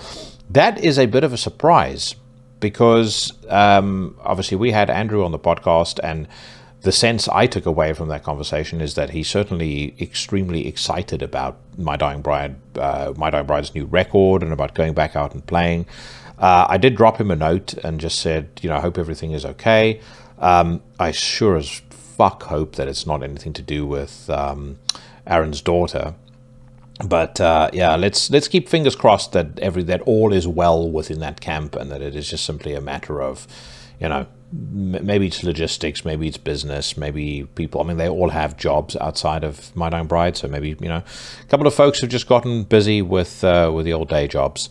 But yeah, it doesn't bode well, though, when a band are just about to release a record that, almost uniformly is being declared one of the best things they've done in a long time, and they decide to cancel all of their live appearances. So, like I said, hope it's not the case, but I wouldn't be surprised if we do see some bad news there.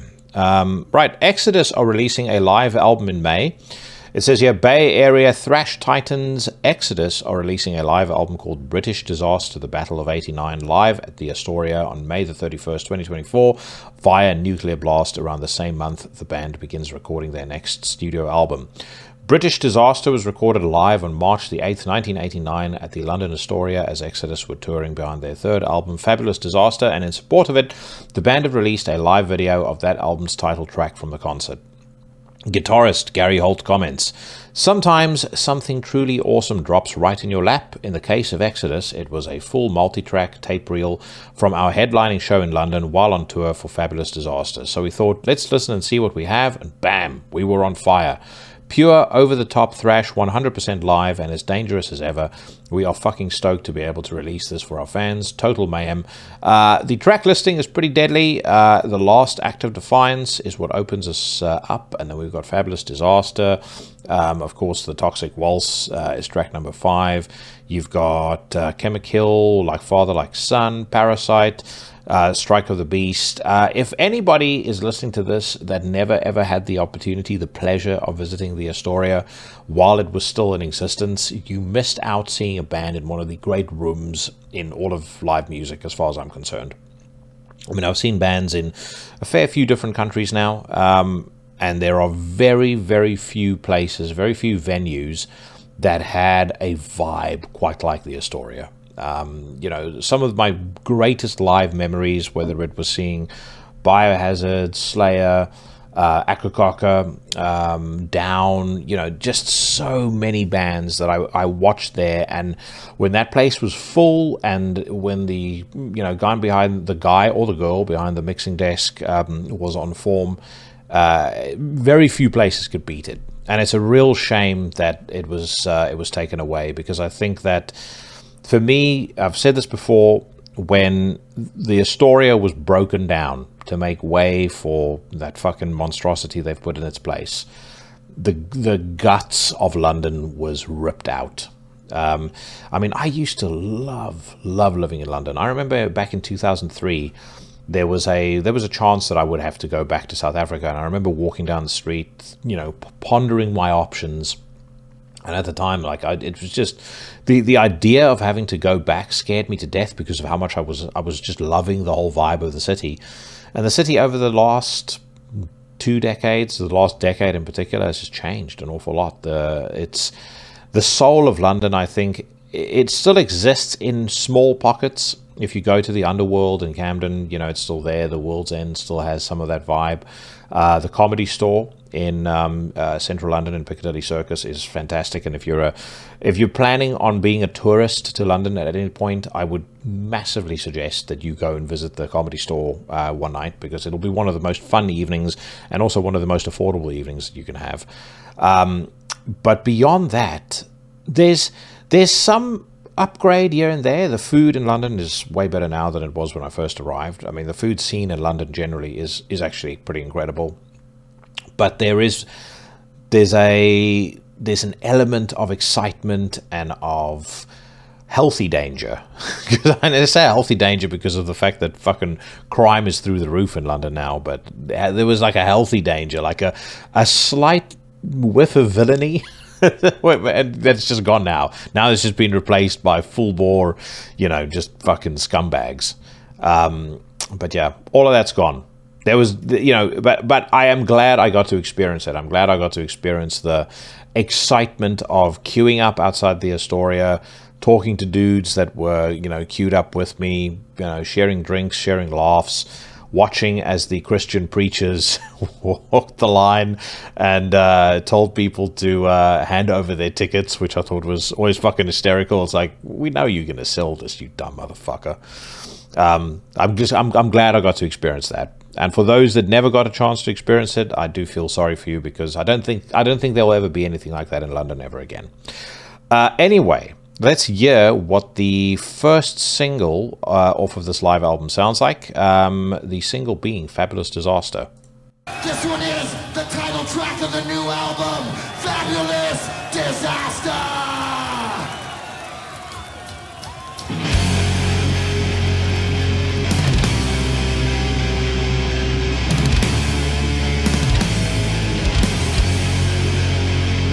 Let's go!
There's not a lot of live records, I think, that can capture the energy and intensity of whatever show they were recorded at. But I think that this goes a fair way towards doing that. You can definitely tell there was a good bit of aggression. There was a fair bit of testosterone in that room that night. They've clearly done a fair bit of cleaning up the sound. There's no fucking way that multi-track tapes are going to be that clear. But I like it. I think it's very cool. And I think if you were in the mood for an album that catalogs some of the best music that Exodus has ever done, recorded in a setting that was just conducive toward, or to having, or conducive to delivering that music the way that it should be delivered. It's probably going to be a pretty great record. All right, let's move on. High on Fire have premiered Cometh the Storm song. I had not heard this track at the point that I spoke to Matt Pike and to Jeff, but it came as a bit of a surprise, I've got to say. I've obviously listened to it already, which is why I'm already starting to give you my reaction to it. But yeah, it's a bit of a departure for them, but a departure in a good way. And you're going to find out, if you haven't heard the song yourself yet, exactly what I mean.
That is brilliant on every single level, in my opinion. I mean, I'm a fucking massive fan of this band, as is painfully obvious. I have loved every single thing they've done since The Art of Self-Defense, and I love that they are still doing different things, trying different things. There's a natural songwriter in Matt Pike, and I think the fact that what I learned from the interview was that I think Jeff Matz plays a very, very important role in how these songs are shaped and formed, and you can hear it on this track without a doubt. I love the melody. I love Matt's vocal performance. I love the way the band are playing together. There's a build up of tension and intensity, and then you get this crushing chorus coming in, that kind of takes you back maybe more to High on Fire as you've known them over the years.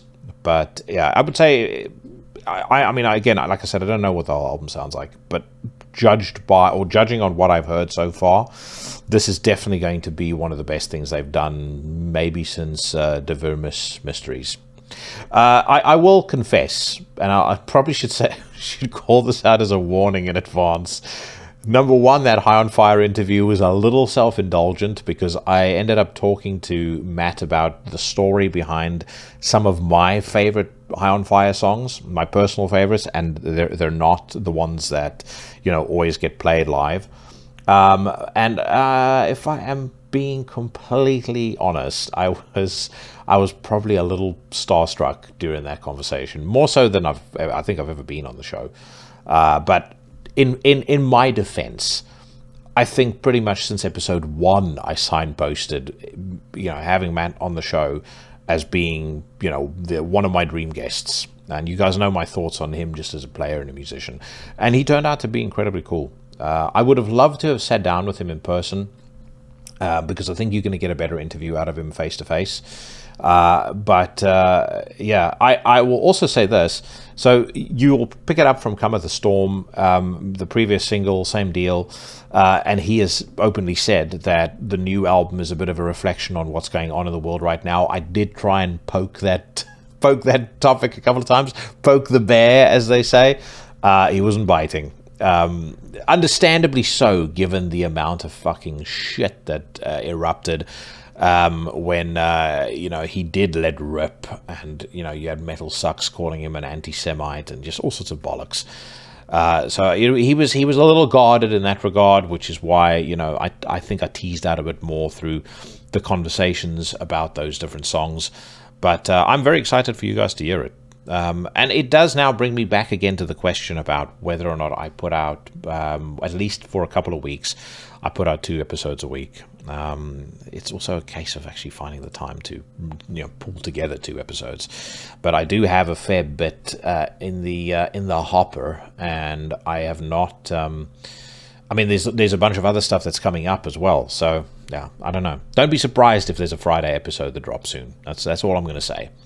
Okay, next up, we've got Darkthrone dropping a new single. It says here, Darkthrone present Black Dawn Affiliation, the first and only advanced single from their upcoming It Beckons Us All full-length offering. The latter comes out on April the 26th via Peaceful Records.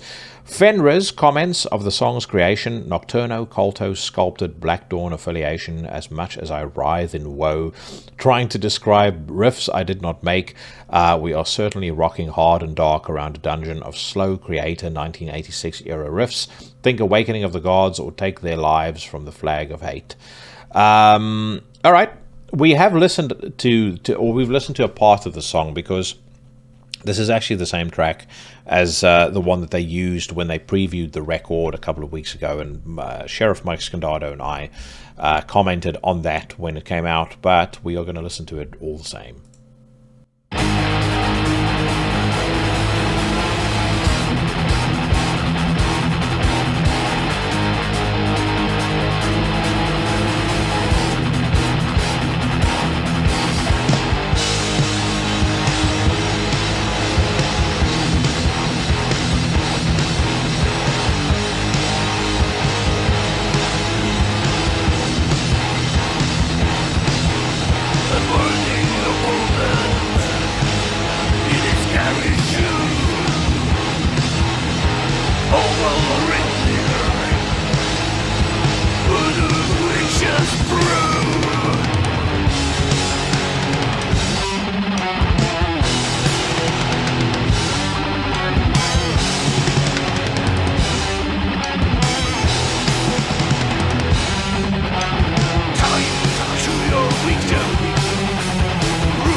I can safely say, if the rest of the record is anything like this song, then I think this may potentially be the best Darkthrone record since Circle the Wagons that came out some 14 years ago in 2010. I think Circle the Wagons was the last Darkthrone album that end to end I enjoyed. I thought the Underground Resistance had its moments. Really, all of the albums, even the ones that I was really harsh on, had their moments. But there was just not, there was a real lack of consistency. Like Arctic Thunder had a couple of great songs on. The song, I think it's called Deep Lake Trespass, is fucking absolutely brilliant. And then on Eternal Hails that came out, Old Star. Old Star was probably the weakest of the bunch in my view. Eternal Hails had Wake of the Awakened, which was really the only decent song on the record. Astral Fortress had like 1 or 2 very good songs. The Sea Beneath the Seas of the Sea was particularly good. And that brings us to It Beckons Us All. So this to me is certainly better than most of what I've heard on any of the records, post Circle the Wagons. I just hope the rest of the record sounds like that, because like we said, there were some high points on the preceding records. one thing that they get right here, I feel, is firstly the production is actually working on this. Like previously, it sounded like it was consciously degraded. Like the sound just sounded primitive and poorly, like sloppily recorded on purpose. Yeah, it sounds more natural. It sounds like this is something like that you've unearthed, like a cassette you've unearthed that's 40 years old, and you listen to it and you go, wow, listen to, you know, how cool that sounds. There's also, to me, like a more, it feels like in terms of their play style, the way that they're the way they're delivering the music, they sound a lot more comfortable. Like there's a much more flowing element to the way that they're performing this. I don't know if that makes sense, but I hopefully it does. And if it doesn't, let me know in the comments. But it just sounds to me like they're in their element here, far more so than on previous records, and it sounds like they were actually inspired. I definitely got the sense with some of the previous stuff that they were just being incredibly lazy. There was like there was a malaise to some of those previous albums. My opinion remains unchanged. I personally still think Hate Them is the best Darkthrone album, bar none. Second is Plague Wielder, and third is A Blaze in the Northern Sky. I like Sardonic Wrath very much as well. I think that 2001 to 2004 period for Darkthrone is just phenomenal. But I can deal with this. Will it make my top 30 of 2024? And judging by the level of quality that's coming out this year, that's going to be a tricky question, because holy fuck, there's good stuff coming out this year. I mean, I spoke about Brodquin earlier. Obviously, we've got the new Oculus, we've got the new Ulcerate. We're probably going to get to the new Ulcerate single in just a second. And then there's a whole bunch of other stuff. You know, probably stuff we haven't even heard yet. I mean, there's the new Selpst as well. I think I wouldn't be surprised if we're treated to a new Aversio Humanitatis. I see they, excuse me, I see they're starting to play live again, which is promising. So it's going to be a very, very, very competitive year this year to make it onto the most hallowed of end of year best of lists. And as I was talking about Ulcerate, news reaches us of a new single. It says here, technical death metal luminaries Ulcerate are unveiling a Dan Sora created video for To Flow Through Ashen Hearts, the second advanced single from their next full-length offering, Cutting the Throat of God, out on June 14th. I nearly soiled myself with excitement when I heard the first single. Let's see if this one creates a repeat reaction from me.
That scores a very solid BTN, beyond top notch. Every single thing there works.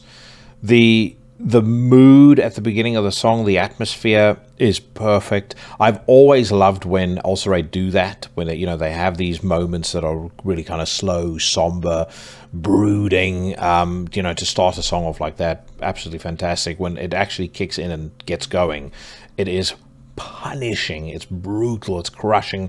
I think that the vocals just sound absolutely ridiculous, as Paul Kellen's vocals always do. Jamie, the drummer, sounds like one of the best drummers on the face of the earth, which he is. So there is nothing you can fault about those 2 minutes that we just heard now. And as I said, prepare to see this on at least in the top 3 of my favorite albums of the year, just based on the 2 tracks that have come out so far. If there is anything that can knock it off its perch, I will be fucking blown away. I just can't see it happening. It would need to be something absolutely extraordinary. Same with that new Oculus record.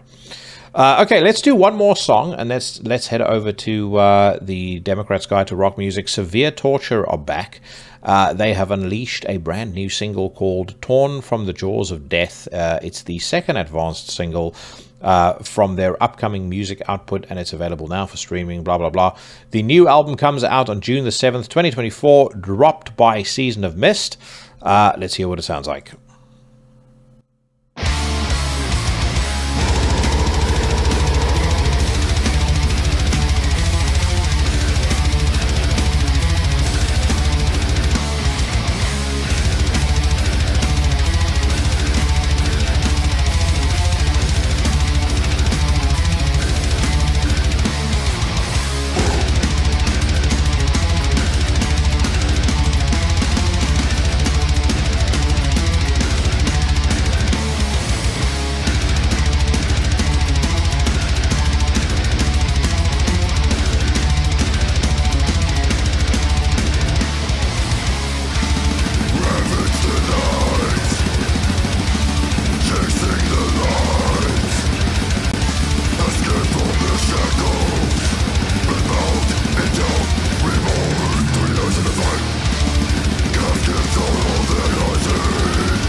Pretty much ticks every single box. Brutal vocals, great riff, excellent drumming, superb production. The whole vibe of the song just works.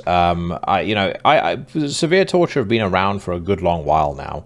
And I think that they probably reached a peak as far as at least name recognition and popularity are concerned when they put out Fall of the Despised back in 2005, I think it was, on Earache Records. But yeah, to me, and maybe I need to go back and revisit those old records, but this sounds better than Fall of the Despised. It sounds better than Sworn Vengeance and Misanthropic Carnage as well, which were also reasonably prolific. I remember Terrorizer magazine getting really behind those records, but this sounds very good. I like that little bit of black metal that they've thrown in there as well. I may need to find out about getting these guys on the podcast at some point too, given that they're at Season of Mist, and relations there, by all accounts, are pretty positive for Into the Necrosphere. Okay, let's head over to the Democrats' Guide to Rock Music. The first headline, Tony Dolan explains Venom Inc.'s split with Abaddon, says you can only do so much for someone, which that sounds pretty ominous. Tony Demolition Man Dolan says that Venom Inc.'s split with Anthony Abaddon Bray happened because the drummer never came back to the band after taking a leave of absence. In early 2018, Venom Inc. revealed that it was recruiting Jeremy Kling of the Tampa-based melodic death metal group The Absence to fill in for Bray on a European tour, while Abaddon stayed at home to spend time with his newborn daughter. Venom Inc. has since completed several tours with Kling and recorded a sophomore album, 2022's There's Only Black, before he announced his departure from the band last November. Dolan addressed Venom Inc.'s split with Abaddon in a new interview with Johan de Jager of Into the Pit. Regarding the circumstances that led to the drummer's departure, well, he was with us. There was a bit of a struggle. The first tour was hard for him because he wasn't in the best condition. He hadn't been playing for a while, but I was considerate as much as I could be for him, and then we did that. We did the album. He didn't write anything on the album, but wanted to be on the publishing, and that's what used to happen in the old days, and we went, it can't happen now. Which is understandable. You know, we were talking last week about, you know, the changing model of you know, or the changing commercial model in the music industry, and the fact that, you know, bands, you know, live and die now by their publishing rights, merch, etc. Certainly not by record sales. And if you're not going to contribute, you don't deserve a fucking thing, as far as I'm concerned. What are we, a bunch of communists? Anyway, he continues, and he didn't have anything particularly musical to contribute to the way that it was going, so it was like no. So I think that made him a little bit unhappy, although he was well paid from everything else, and it seemed fine. We went on tour, the American tour, the last American tour. He was underperforming, and it was driving Mantis nuts. And I was trying to support him and trying to keep Mantis happy. It was difficult.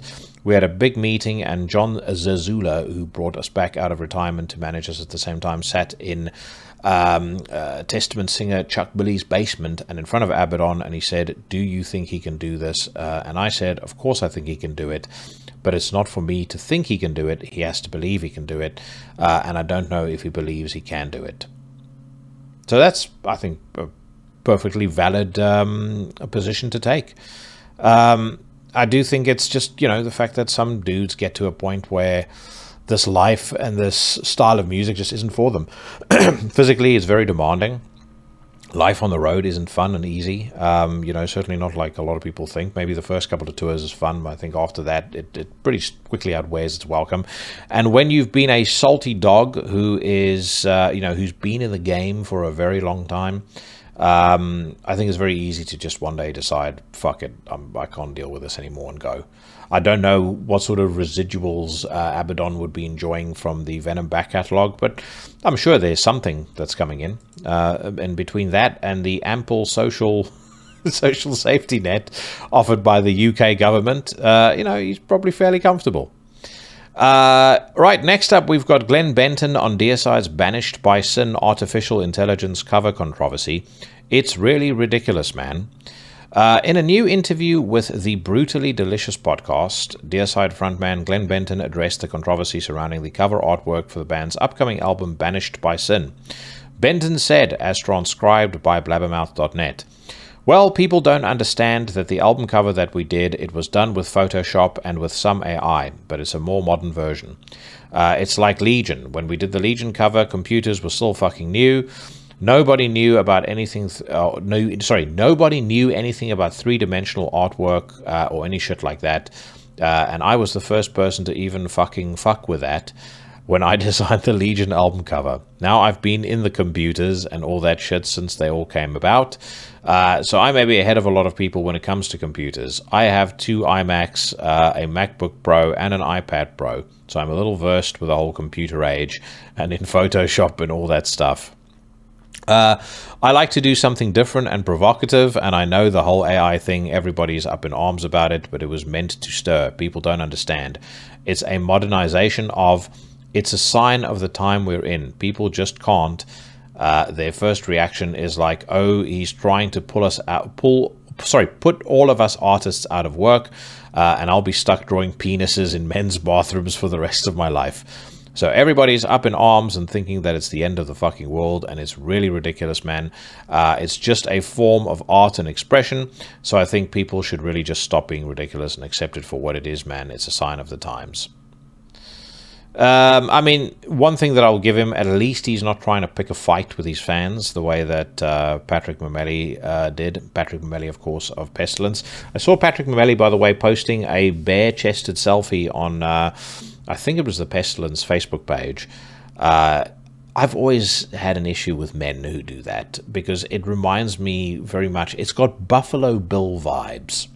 You know, Buffalo Bill of Silence of the Lambs. It reminds me of that shit. Especially when it's kind of this weird, grainy, upturned camera selfie, and you just look like you're a miscreant boasting that kind of shit. Why you would do it at his age, no idea. But I mean, you know, let's just say I am curious to hear what the whole album sounds like. I've had a couple of people that have received pre-release copies. They like it. I didn't like the first single. I very much like the second single. So we'll find out. You know, the album cover is the album cover at the end of the day. I still don't agree with it. I still feel like he could have reached out to a number of great artists who would have happily done it for him for free if money was an issue. I don't really think... I think saying that it was done intentionally to provoke and to stir controversy, I don't agree with that. You know, I would have frankly appreciated it if he came out and said, I did it to save money. I want to, you know, I want to make as much money from Deicide as I possibly can while I still can. And anyone would get that. The dude is, you know, the dude is in his 50s. How long is he going to be able to do this music for? And again, there's no fucking pension plan when it comes to playing in Deicide or any other death metal band. So, you know, I get that, you know, they want to save money where they can. I just think this is a little misguided. I would be very curious to know, and obviously they won't release this publicly. I'd love to know the sales figures for the Deicide t-shirts based on this album cover. And I fucking bet you my life it will not be anything near the sales for... You know, and obviously you'd need to prorate it and, you know, make it comparable, but it wouldn't be anywhere near the sales of, you know, any of the earlier stuff.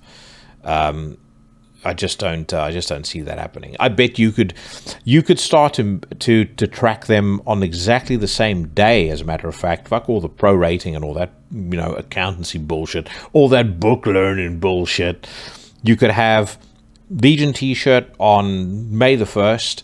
And have the Banished by Sin t-shirt on May the 1st, and I fucking guarantee you the Legion t-shirt will sell a lot more. Anyway, like I said, we'll hear what the album sounds like. It's not long now until it gets released. I mean, as I've said, I'm not expecting anything particularly exciting. Certainly based on those songs, we're one for one. And I say the songs, I mean the songs they released. Dave Mustaine has reminded us once again that Killing Is My Business was so ahead of its time that people didn't really understand it. Kiss could have a New York City street renamed in the band's honor. Glad to see the New York City politicians are really pouring in the money and the investment where it's needed. Because whilst a maniac roams the streets punching women in the face... what New York really needs is a city street named after Kiss. So I very nearly forgot about this one, but I think this is probably a good one for us to wrap up on. Nesseblot Records, formerly Helvete in Oslo, was severely damaged in a fire. It says here, black metal history destroyed. Police are currently investigating the fire. The article reads, Nesseblot Records, formerly the Helvete record store, the one with the black metal basement that everyone takes a picture at in Oslo, has been severely damaged by a fire. According to Norwegian newspaper Verdens Gang, a fire broke out in the basement and destroyed much of its contents. It's unclear what has happened, said co-owner of Nesseblot Records, Greta Nesseblot, to VG. I'm standing outside now and cannot enter the room, which is very smoky. Therefore, I have no idea the extent of the damage. Police are currently investigating the fire. Helvete, originally owned by Euronymous, was shut down in early 1993 after drawing negative attention by local police and media, thanks to the activities of the black metal inner circle, which to my knowledge was a load of fucking bollocks and made up nonsense, but anyway, and was eventually reopened as Nesseblot Records. The record story is widely considered to be a black metal museum, and this fire is nothing short of tragic for the world of metal. Much of what we have is only on display and not for sale, added co-owner Kenneth Nesseblot to VG. It's a museum-like venue at the same time as a record store. We have records, cassettes, tape trading letters that were previously used to write each other in the metal community. Very fucking shit news, but in fine style, the black metal community have come up, or have come out in droves and donated to a GoFundMe set up by Darren Toms. Now I'm trying to find the link to the GoFundMe because I want to see what the numbers are that they're on right now. So when Darren first launched this about probably 5 days ago, it was slow to start. Bunch of labels picked it up, bunch of us shared it online, and as of right now, they have where is it? Oh, okay. I'm sorry. I'm looking at the wrong spot on the page. They have raised $20,668,000. Oh, sorry, £1,000. So probably about $25,000, which I think is pretty fucking cool. Tom Gebauer has donated £666, which is fucking badass. But yeah, I do think that's a very nice thing that they've done. The damage is very extensive. My first impressions when I saw the photos were that the building was so badly damaged they might need to destroy it. I certainly hope that's not the case. I've read on I've looked on Reddit, and there's been a couple of follow-ups there. Again, you don't know how reliable this information is, but one of the follow-ups said that it was really only the kind of punk and hardcore section of the basement that was destroyed, and that you know, the cellar is kind of left untouched. When you're in the shop, there's these very tight little corridors that kind of take you from place to place. I mean, it is really cavernous. It's a fucking incredible feeling actually being in that room.